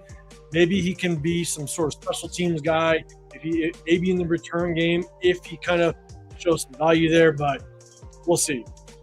We'll see kind of how it plays out. But kind of going back to the defensive side. So we talked about the competition between Darian Porter as well as Hezekiah Mass. That's exciting. Chad, let me know if there's any other position groups that you're interested to watch as it relates to not just battles, but players on the defensive side. Who are you excited to watch for? Maybe some competition battles. Severe, as you kind of think about the defensive side, I said this a couple weeks ago, man. I'm excited to watch Laki Tassi put some pads on and just see what he does. I definitely Backtown, Raider Mike. I think just watching the competition on the interior defensive side, I think is going to be very interesting. One player I'm excited about, and I'm really curious to see how Robbie Leonard's going to use him, is Quay Walker. Yeah. Because I know there was a lot of hype around Arvell Reese this draft cycle.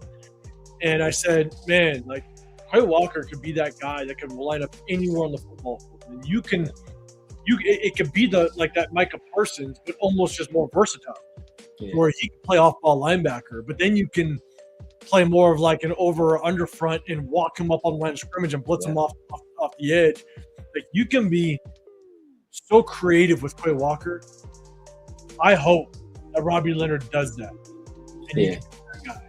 And so I'm excited. I'm excited to see Quay Walker, how we use him. But, man, I'm not going to lie. Just because of how pissed off all of us were, at least you, me, as well as Chris, when Laki Tassi moved to the offensive side of the ball, I want to see this kid in pads. Just to see what he does. And I'm telling you, if he wrecks havoc on my guy Jordan Meredith, I'm going to be pissed. The bull in the China shop, man. Bull in the China shop. I'm ready for it, man. And that guy is athletically, that guy has it all. It's just putting it all together, figuring it out. And they said, he's a guy he's been staying extra, watching film, getting with some of the other guys and watching tape and getting some extra studying, getting some extra work in. That's a good thing. Good things. Good sign, because if he gets the mental side, the physical side, I'm not too worried about. If he gets the mental side of things down and just figures out how to really attack players and just get an understanding of how to use his hands and get his hands and his feet working together. And the guy's he's gonna be a problem. He's gonna be a problem. So I'm excited about that. I just want to see how we use the safeties.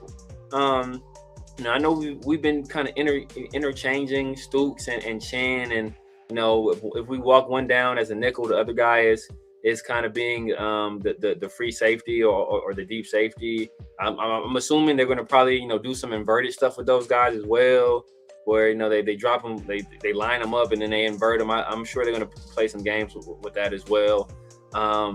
Quay's a guy I'm excited about too, because it sounds like they're going to play him on the inside, as inside linebacker. But he's a guy I think he's perfect outside linebacker. I think how we started using Jermaine Pratt last year, where he was kind of like basically like outside linebacker, but almost like a defensive end, where like he would play in that spot. I could see Quay doing a lot of that. So if obviously Rob Leonard was on the staff last year, he saw how we use Jermaine Pratt a lot of times. So hopefully he picked up a little bit of that, and we kind of do the same stuff with Quay. I'm interested to see like what they do with Tonka and Quiddy, and just all those young DTs, right? Or Pegues, Laulu, like those are all guys that I'm interested to see how we deploy those guys. How they're developing. Especially if Tonka and Pegues, if they make that leap from year 1 to year 2. It's a lot of young guys on this team that we're going to be counting on to produce, whether they're starters or as depth. So it's interesting to see how all these guys have developed over the offseason. Yeah, I'm with you 100%. Dre, you're saying like he moves as fast as Cam Crawford off the ground. Like that, yeah, he's athletic as shit. What, 6'7", like 370 pounds, 60 pounds? Boy's a bad man. What up, Nada? What's happening, man? Appreciate you popping up in here. Let's see, Dre. I want him to be more like Haloti Nada. I think he's more athletic than a Haloti Nada, but we'll see how it all plays out. We got Tazzy in the building as well. Was excited last year, but was reserved. More excited this year. When we make the playoffs, and talking like we go into the Super Bowl is left for us in San Francisco fans. Be real. I do think making playoffs is a little far fetched. But hey. Well, yeah, I'm hoping for 5. I'm hoping for 5-6 wins, but we look good in every game. Like I expect a lot of close. I'm just hoping for a lot of close losses. 5-6 game wins. We win. Whether I'm good with that. We see some fight. We see a competent coaching. We see some development going on. And like I said, I'm expecting 5 or 6 wins. Anything above that is gravy for me. It's all good for me if we do anything more than that. But that's kind of where I'm at with it. Yeah, 6 wins, hey, it's 100% improvement. Yeah. Last year, we'll see how that works out. I think I picked us to win 4, though, if I recall correctly. I think I have this win 4. There's so many variables to come into play this season. Like if Kirk Cousins balls, or if he sucks, or does Fernando come in? Because if Fernando comes in, then you got to lower your expectations. It's going to be a massive learning curve for the kid. So, so it's going to be very interesting how this season plays out. So that's kind of defensive side. Let's jump to the offensive side really quick. So, guys, let me know what your thoughts are on the offensive side. What are you looking forward to? Again, we talked about Mendoza. So maybe not necessarily on that, but are there any position groups, position battles you're looking for? Are there any players that you're excited to watch? Or honestly, are there players that you think can maybe take over a certain starting position, or there's some concerns that you have? I'll start really quick. Obviously, we can talk about receivers, but there's a lot of talk. And again, Vinny Bonsignore and Q Myers talked about it earlier today on their channel. They said that it looks like Caleb Rogers and JPJ are possibly be competing for the guard spot, and Spencer Burford is going to maybe solidify himself on the left side. Very interesting. Y'all know I know Severe is. I know a lot of us on this channel, at least in the Raider War Room, we're a big build in the trenches guy. We want to build in the trenches. Spencer Burford isn't the most seasoned or most proven guy in the world. And to automatically just assume that Spencer Burford has a chance at being the starting left guard based on his performance with the 49ers is very, very interesting. Now, Clint Kubiak has experience and history with him, so he brought him in for a reason. Chat, let us know what your thoughts are with that type of messaging. But Severe, man, what's your thoughts with this offensive line, just as a whole?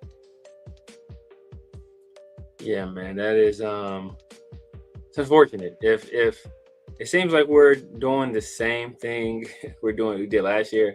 Like I said, and that might not have been a Pete Carroll, 100% Pete Carroll decision in terms of JPJ, because I don't know how much Spytek likes JPJ. So the fact that we got him kind of battling out with Rodgers on the right side, and I heard Rodgers has looked real good, but I also heard that one of the reasons that Rodgers was playing so much during that team session was JPJ wasn't in. I think he had to step away. I don't know if he got hurt or got sick or something like that, but he wasn't there for that team period. So that's why Rodgers was getting a lot of run. So I'm hoping that is the case. But just the fact that they're, like obviously you want competition at all spots, but I would hope that JPJ had solidified that job. And I would hope that Burford did not solidify the other side. And really, I would hope that Rodgers would be, or Meredith, somebody would be pushing Burford on that other side. That would be my hope personally. But, Burford's coming over from San Francisco. He kind of played in the system. He started a lot of games over there, so he has experience in the league. So I think he has a little bit of an advantage going for himself early on. I'm hoping he doesn't maintain that advantage throughout the entire time. Like I said, I would rather he not be the starter on that left. I'd rather be Meredith, to be honest with you. But I wouldn't mind if it was Caleb. Right. Yeah, but I wouldn't mind if it was Caleb. But so that's concerning for me. But I still anticipate JPJ winning the job on the right side. And Taz, you're saying, been watching you for the last couple of years, and you talk like you win in majority of the games, like we're going 13-5. So does Jeff. It's 401 Raider Jeff, whatever his handle is. You haven't been watching me, because I'm going to tell you right now, I have been probably the biggest critic of this team over the last as long as I've been on this channel. Yeah. I have been pissed off at probably 90% of what our organization has done. And so it hasn't been my channel. I never said it. I don't think I ever said it live, because I don't like giving predictions, because it's so tough. You never know what's going to happen. But Genslinger, if he's ever in the chat, if he ever's here, I was sitting with him last year after the schedule came out, and I said I had a max. Our ceiling was 6 wins last year. That's what I told him, because I did not like the Genty pick. I didn't like the Jack Besh pick. I didn't like what we did in offseason. I didn't like the Alice Kappa pick. So there's definitely either a different channel, what have you, because I've been the biggest critic of what this organization has done for as long as I've been on YouTube, which has been since 2020. So just letting you know. Yeah. Like I said, you sure ain't been me either, man. People know where I've been standing. Exactly. I think we've been, for the most part, fairly close on the same page. Joe Wright, Burford is at least better than Kappa. Cody Whitehair. Yeah. You definitely got 805's vote with the Whitehair one. I literally had like nightmare flashbacks when you put Cody Whitehair in there. So it's funny.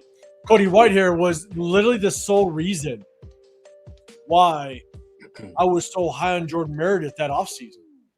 It was the Cowboy preseason game that was my determination at that point.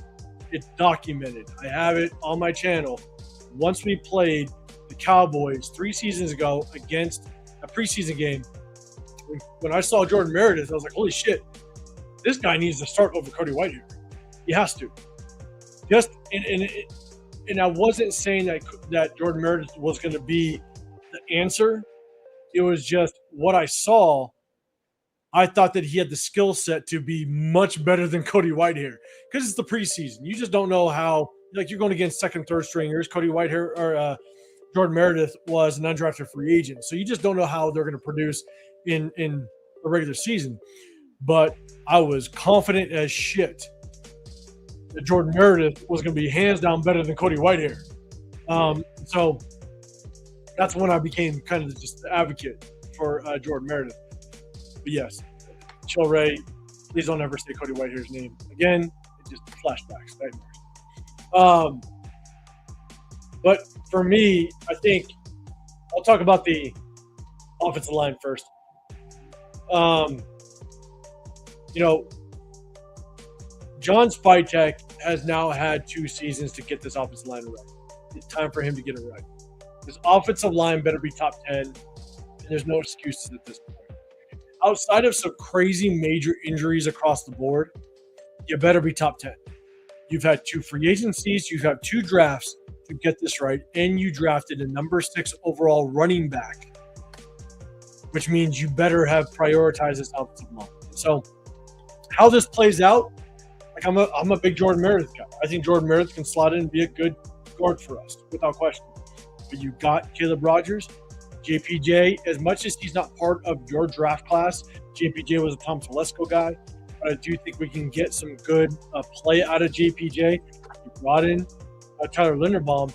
At a very minimum, we should, at this point, have a top 10 offensive line. If we don't, barring any injury, I think I'm starting to have question marks with John Spytek. Spytek has drafted a lot of question marks, a lot of project guys on the offensive line. And if we continue to look like a project, I'm going to be pissed because I'm a big build the trenches guy. So that's my take on the offensive line. I think no matter how it works out, it better result in a top 10 offensive line this year because at the end of the day, that means Genty will look better. That's the natural progression. If your offensive line improves, typically a running back improves because you're opening up holes, you're allowing the running back to get to the second level more often. And so I think ultimately, Spytek, the pressure's on you. It better look good. And you got Rick Dennison. Rick Dennison is one of the more respected offensive line coaches in the NFL. Make it work at the end of the day. That's the offensive line. But real quick, let's talk about the receiver room because I know that we just brought on a receiver. We talked about it a little bit earlier. I think this is also the year that the receiver room has to look substantially better because you didn't prioritize it early in the draft. You went out. One of our earliest free agency acquisitions was Jalen Naylor. So you went and got him for a reason. Clint Kubiak has history with Jalen Naylor. I expect this receiver group to look substantially better than last year. Do you need to be a top 5 receiver room? I don't think you need to be a top 5, but I think you need to look substantially better because you have 2 players out of Jack Besh and a Deontay Thornton that was part of Spytek's draft class, and you went out and you got Jalen Naylor, and you did not address the receiver room earlier in the draft with guys like Denzel Boston, like Hurst over at Georgia State, like a Chris Brazzell. I'm telling you right now, and don't get me wrong, I don't like to believe the hype, but at least you have some hype coming out of that Cleveland camp. But Denzel Boston is looking pretty good. Yeah. Same thing I've been hearing about Hurst. I saw a video. They were just doing get-off drills, him next to Emeka. He's getting off the line quicker than Emeka. We know how good Emeka's get-off is. They've been saying they've been saying he's been making instant impact over there. So it's a training camp. They can't read too much into it, but I'm just like, Exactly, I'm with you. Like I don't like put too much hype into it, but I'm watching. Like the best part about receivers is the highlights you never know who they're going against. But at the end of the day, you got a rookie with highlights that are beating corners deep. That Deshaun Watson's hitting them deep, in the end zone, and you're sitting there going, "Damn, if that translates at all to the regular season, that could be pretty nasty." It's a guy you passed up on, so that receiver room has to show massive improvement by year 2 of John Spytek. But overall, Severe in chat, let us know what your thoughts are on this receiver room. Are you content with it? Do you like it? Do you think we should have addressed some more just kind of bodies in this receiver room? But Severe, what your thoughts are on this receiver room? Because it looks like this is who we got moving forward. Oh my God. Extremely underwhelming group, man. Extremely underwhelming group. You're asking these guys to perform like leaps and bounds above anything they've done at the NFL level thus far, outside of Brock, who, obviously who had a record-breaking rookie season, who's going to play some outside receiver. He's going to play in the slot as well. So you kind of got to roll him into the receiver room also. But it's just not on paper, this is probably the worst group in NFL. It's probably the worst group of receivers in the NFL. And I would say probably solidly so now that the Titans had us beat last year, but they drafted Carnell Tate. And I want to say, did they sign Wan'Dale Robertson too? So they added 2 guys. So now it's us. We have the worst group in the league right now on paper. Now, you don't play the game on paper, you play it on the field. So we'll see what these guys can do. But Naylor last year, he put up 460 yards. Trey Tucker put up 700 something yards. And what are we doing here? What are we doing here? So we're asking these guys to do something they've never done before, and they've never really been asked to do. So it's going to be a lot of onus put on Clint Kubiak and how he's able to deploy these guys and scheme these guys open and kind of use Brock as a chess piece to attract attention, to get other guys opportunities. We'll see, I'm anticipating a lot of 12 personnel, probably a lot of 13 personnel as well, because that's kind of where the league has been trending to. That's why you saw so many tight ends going early on this last draft. So I'm expecting to see a lot of that. So maybe we're not going to be quite as dependent upon the wide receiver group. Clint has spoken highly about Trey Tucker, so maybe he sees something in Trey Tucker that, I haven't seen and that he hasn't showed on the field. So that kind of remains to be seen whether he's able to turn him into a viable option as number 2 receiver, possibly potentially number 1 receiver. Maybe Jalen Naylor, same situation. Maybe you see something in that guy where he can turn him into a viable option at number 1 or number 2 wide receiver. But as of right now, this is an extremely underwhelming group. I said this before, and I don't know if Clint Kubiak looks at Jalen Naylor as someone he can use like JSN, because they look very similar, not production-wise, but just body type-wise and agility-wise. They look very similar. Now, again, I'm not saying that they are like the same caliber of player, but I'm wondering if Clint Kubiak thinks I can take Jalen Naylor and use him as my JSN. Who knows? I said that when we brought him over through free agency. So we'll see just kind of how it works out. I'll give my take in a second. But you got to address this, Daz. You say you're the biggest critic, but you talk like we're winning a lot of games. Ooh. I don't know what you're talking about. Who are you watching? But you know what I take that as? I think you just take it as I speak like a very positive person. I appreciate it. I'm a very positive person. That's how I'm going to take it as. But there's probably a lot of people in this chat that probably think very differently. Yes. Chill, Ray, you're saying already have doubts on Spytek, but I'm giving him until year 3 to judge him fairly. Fair enough. Nutty, Raider Nate, what's going on, big dog? Appreciate you rocking with us. Better block if you want the rock. Yes, sir. Right. I'll put some bars on it. I like it. Yeah. You guys tap into Nutty Raider Nate as well. He has a channel. He goes live a few times a week also, so make sure you gotta go over there and support him as well. 100%. So, right, we should have drafted a receiver in the 3rd round of Crawford. We'll see how that plays out. I think that's what a lot of us were assuming. You're right. Joseph, what's up, man? You're saying let the kids play and see what we got.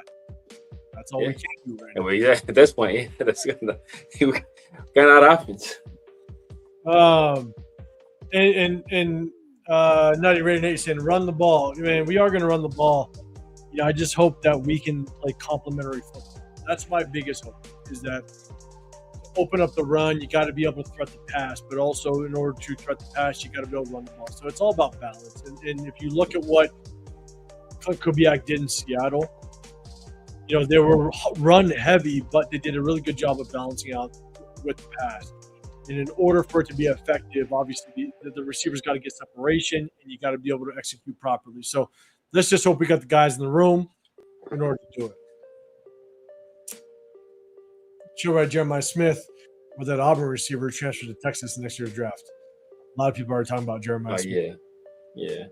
Coleman. A lot of people are. Ken, real quick, and then we'll finish it off with the topic of the news within our own division. You're saying, what if they weren't good fits though?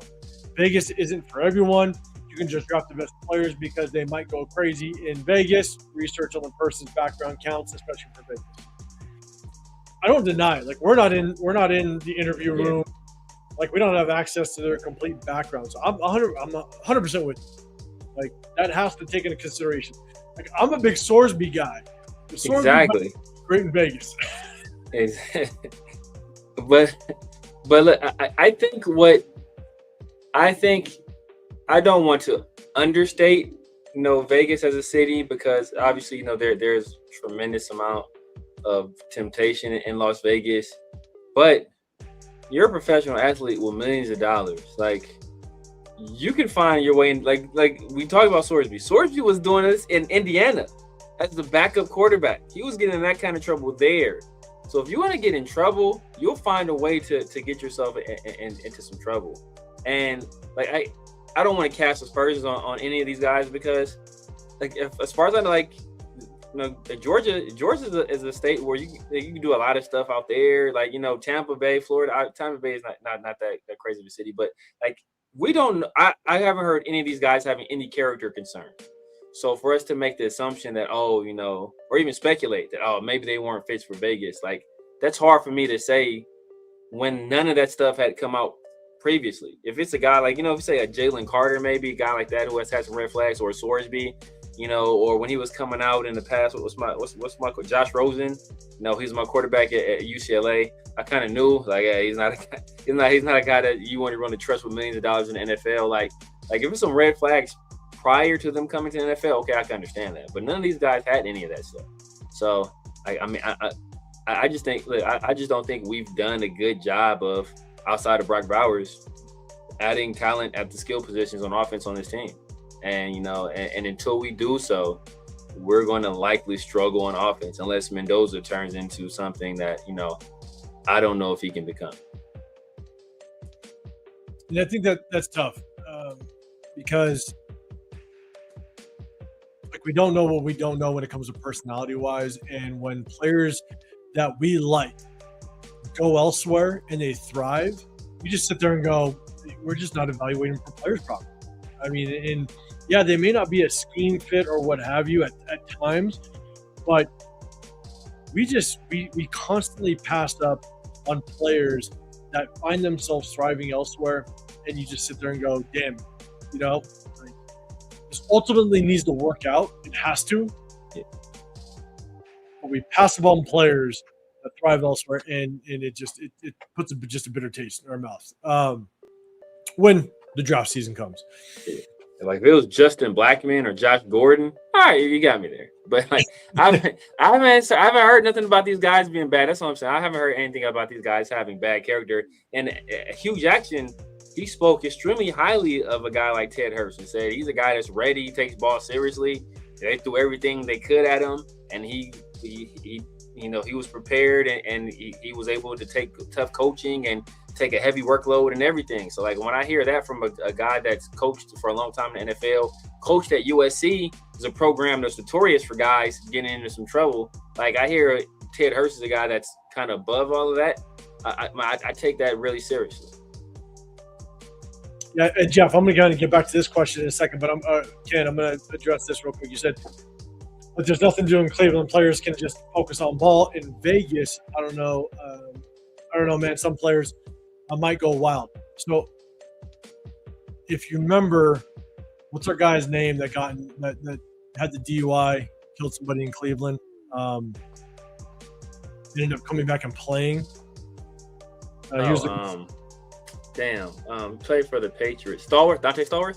Dante Stallworth? Was it Dante Stallworth? Yeah, Dante Stallworth, yeah. Just because we have Vegas in this area doesn't mean that's the only trouble you can get into. When you have millions of dollars sitting in your pocket, you're going to find trouble if you want to find trouble. Like, trouble will find you if you let it happen. I could care less if you're in Cleveland, if you're in, Missouri. You know what I'm saying? Like, trouble will find you if you have that personality that you let it find you, especially when you have pockets like that and you have money. So trouble can be found in different ways. It just depends on how you manage yourself, in the situation that you're in. So now, mind you, I'm not gonna lie. Vegas, there's more temptation. Miami, there's more temptation, without question. But when you got deep pockets and money will find trouble will find you if you're stupid.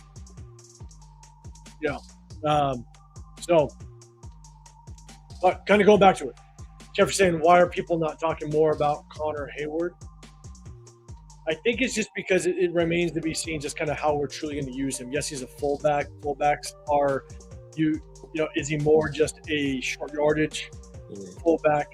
How are we going to use him? So I think that's why people aren't talking more, because it remains to be seen just kind of how we're going to use him and how effective he's going to be on a consistent basis. How many snaps is he going to get during a game? Yeah. Just don't know. He's kind of like an H-back, because I guess he plays some tight end in the past too, and he played fullback. So he's going to be like a Kyle Juszczyk or type of guy. You're going to use him in that kind of role where he actually sees like not a considerable amount, but sees some plays for him on offense. I can see that, but I don't know. Like I said, I don't know how big of an impact he'll make. Yeah, and it remains to be seen, right? And it's not the sexiest position either. Even though I do think it's better that we have a fullback. We broke down Clint Kubiak's game film and just kind of what he likes to do, and he utilized the fullback a lot in Seattle. So he could have a big impact, but it's not the sexiest impact because he's just a lead blocker. So, and Joseph, real quick, Trey Tucker, a lot better. Is a lot better. His QBs were garbage. See how he does. Or maybe his QBs have looked garbage because Trey Tucker's no good. Yeah. Chicken or the egg? Chicken or the egg?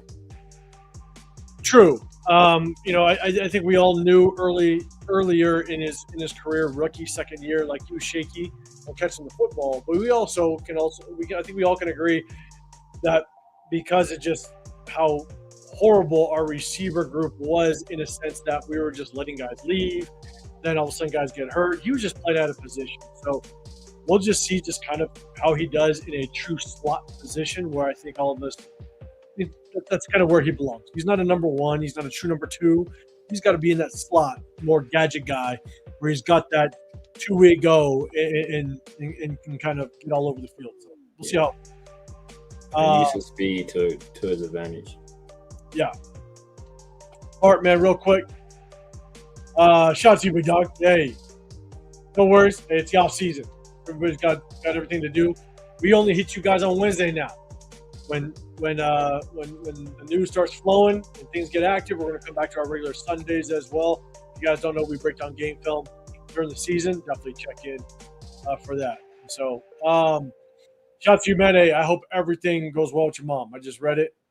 I hope everything, cancer is suck. It took, on my dad's side, took my grandpa. I hope everything works out, big dog. Yeah, definitely. What up, Kurt? What's going on, man? What's going on with your boy JPJ? I don't know. I don't know whose boy it is, but apparently he's battling with Caleb Rogers. We'll see. Yeah. We'll see how it works out. Right, you can't, man. If I was young, single, rich dude in Vegas, I know what I'd be doing. I ain't mad at you, right? Hey, look, I'm not mad at you, brother. I am not mad at that at all. Exactly. Right. But look, if you've traveled, now obviously there are degrees. But if you've traveled, look, man, there are baddies everywhere, man. There are baddies everywhere. Every city you go to, there's something. They are 100%. Fernando went back to Birmingham, Alabama. He found trouble. He did. You don't need to be in Vegas to do it. You can go back home and find it. All right. Cool. Last topic. Last one. Then we get out of here. Do us a big favor. Double tap the screen. Hit the like button. Hit the sub button if you want to get included. What we did is get some news. I'm going to share the screen real quick. Get this off the screen. But, man, a little bit of AFC West news. The Chiefs went ahead and extended Patrick Mahomes' contract. So, the Chiefs, quarterback Patrick Mahomes, have agreed to a new contract extending that will pay him $504 million over the next 8 seasons through 2033, making him the first contract in the NFL history valued at more than $500 million. The deal adds 2 years to the 6 years remaining on his contract and pushes the average salary to $64 million per year. That is insane. To put in perspective how much $1 million is, and he's getting that 64 a year is wild. Now, I don't know how that's kind of scheduled out. I don't know just the amount of impact it has on the salary cap if it's 64 mil per year. But I'll tell you right now, as much as that's a big number, you're extending him. I don't know how they're going to structure it, but I don't know how much that's going to hurt them in developing players around him, because every quarterback needs help. I'm sorry. You need an offensive line. You need at least a weapon or two. Travis Kelce, he's on probably the last year of what he's going to be able to do in the NFL. And so you could look at this as a good thing, as that Chiefs are not going to have. I mean, look, they just offloaded they offloaded cornerbacks. So they had the draft one, in the first round. So, chat, let me know. Do you think that this is maybe a good thing, given the fact that it's going to limit the resources to kind of build around Patrick Mahomes and going to get them to the promised land? Because right now, Chiefs at the top of the totem pole, man. It's the Broncos. So, Severe, what's your thoughts about this contract and how it kind of affects their ability to kind of build moving forward? Yeah. I mean, I think there was like a point in time where there I forgot what the exact stat was, but like quarterbacks that were making more than like X amount of dollars hadn't won the Super Bowl. And I think like Patrick Mahomes was the first person to do it, making over a certain amount of money.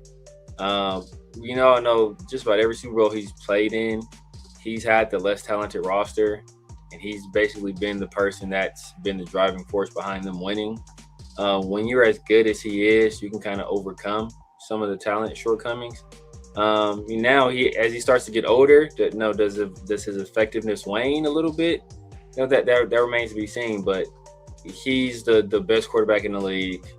He's one of these top 10 best quarterback all time already, possibly top 5 best quarterback all time. By the time he's done playing, so.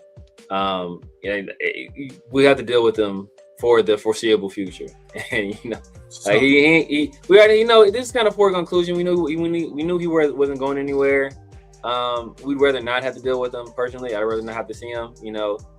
Max is a guy that Raider Nation loves. He has all of his he has Max's utmost respect as a defensive player. We all know defensive ends generally hate quarterbacks, and Max, respects Patrick tremendously. So he's just a guy we're gonna have to see, man. So we're gonna have to structure our team to deal with Patrick Mahomes. I mean, to your point, right? I mean, Show Ray, you're saying I can't rest easy until Reed and Mahomes are gone from KC. That's a fair statement, without question. And then Ken, you're saying, oh yeah, I remember that stat. QBs make 20% of the cap or something like that. That's if you pay your quarterback like crazy. But shout out to Rich Smoke in the building. Appreciate you throwing that out there, big dog. I think that's what's difficult, right? Is Mahomes is, without question, the best quarterback in the league as it relates to what he can do. And he proved that when they moved on from Tyreek Hill, and everybody was saying, "Oh, they let Tyreek Hill go. They're not making the Super Bowl. What are they doing?" And what does Patrick Mahomes do? He goes and wins the Super Bowl. Yes. They just offloaded talent. They stockpiled draft picks. We got first-round draft picks.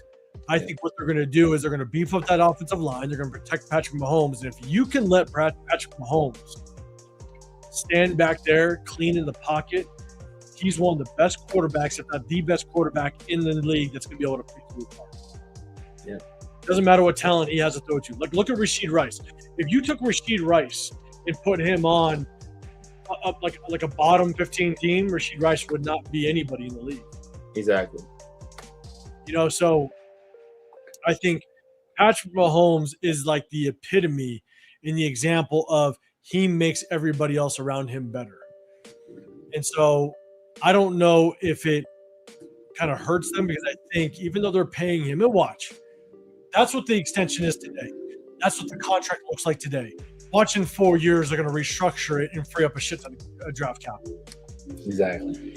Like, it looks crazy today, but that's you look at what the Saints have done over the last year, probably a handful of years. The Saints look like they're $80 million over the cap space, and then they just restructure shit, they move things around, and next thing all of a sudden they're under the salary cap. You can get creative, and I think it's just kind of it's just narrative right now. They extended them. It looks good. In 3 years, they'll restructure, put up cap space to get the guy that they need, and they're going to remain competitive. Andy Reid too small. So it's a big number. It looks crazy, but I still think Kansas City Chiefs will continue to be relevant, and they're going to continue to compete. I just hope, I think we all hope, our Raiders are going to some way, somehow in the very near future kick them as well as the Broncos off their out of the pecking order. So we'll see. We'll see kind of how it works out.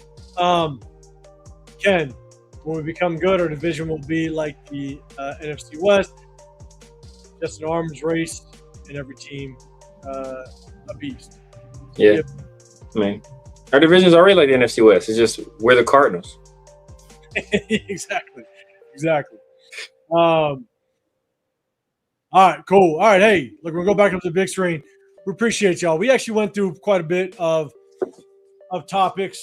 We talked about AOC and his future, maybe QB2 entering the season. Who knows? We talked about Fernando Mendoza, Kobe Dean, Jamal McCoy. No shows at OTAs. We also talked about some of the position groups that we're going to be looking forward to watching as we go into training camp. So we talked a lot, man. We appreciate everybody rocking with us. Double tap that screen. But most importantly, before you guys get out of here, we kind of gave a shout out, so what's up to our guy Robert Pena. Obviously, if you didn't know, tragic news over the weekend. Shout out to everybody, the content creators that went on over the weekend to kind of pay their respects to Robert Pena, a real one, a guy that's always in the chat, always positive, always supporting the Raider content creators, and everybody that's been able to meet him in person. He was a real one. Shout out to him, man. Rest easy, Robert Pena. So before you get out of here, definitely just want to give that last shout out. But double tap that screen before we get out, man. Severe. Let everybody know where they can find you and what you got going on throughout the week. You guys know what it is, man. The Severe Raider here on YouTube, Snapchat, TikTok, X, IG, Kick, Twitch, True Social, everywhere. The Severe Raider, man. Holla at your boy. Tuesdays and Thursdays, my dog PharoahNFL. 50-50 show in Around the Shield. I wasn't on last night. Appreciate, we had a substitute. I forgot my guy's name, but he's a 49ers content creator. He's able to fill in. And they kind of did like a dual show, man. So appreciate them, rocking out for me last night. Should be back tomorrow night on Around the Shield, man. So type in with your boy for that. And obviously, Wednesdays with my guy, 805, featuring Chris from Protect the Shield. Starting, once we start getting this thing really rocking and rolling, we'll be back to our Sundays and Wednesday shows, man. So appreciate everybody tapping in with us. And once again, man, rest in power to Mr. Robert Pena. 100%, man. Hey, you guys don't know I'm Man of 5 Raider. My channel is Real Talk. Raider Nation. I basically go live. I might pop on and do a solo live if I have time. My family is my priority, so I rock with them as much as I can, especially in this off season. I got to pay my dues, so I'm full reign and ready to go for the regular season. And so when the wife and kids call, got to say what's up to them definitely during this summertime where they're out of school and spend that time with them. But I appreciate everybody that rocks with us in this off season. I know the news kind of dies down, but you guys are definitely real ones, still rocking with us. Definitely getting in here, give us your take. We definitely appreciate it. So we appreciate the subscribers, the members, the super chats that roll through. Definitely, like Robert Penny did, support all the other content creators. You know what I'm saying? It's always good to be able to just kind of get a different perspective. At the end of the day, what Robert Penny did, he just showed respect to everybody, and he was definitely a real one. So shout out to him. But double tap that screen before you get out of here. Again, I'm 805 Raider, Real Talk Raider Nation. You got Chris, Tech Show Podcast that's not with us. He'll return with us on Wednesday. We got the Spirit Raider. Hit that sub button. We appreciate y'all. Again, the subscribers, the members, the super chats. We appreciate y'all. We'll see you next Wednesday. Yeah. Stay safe. Enjoy the rest of your Wednesday. Enjoy the rest of your week. One quick thing before you go, just in terms of Robert Pena, like his passing was sudden. I don't think anybody expected it. So, just make sure check in on your loved ones. Tell your loved ones you love them, you care about them. If you've been putting off something, you've been putting off going to see somebody or to go hang out with somebody, go do it. You never know when it's their time to go. You never know when it's your time to check into that big La Quinta Inn in the sky. So make sure you take care of your loved ones, man. And on that, I'm with you. We're getting out of here. We appreciate y'all. Double tap that screen. We're out. Later.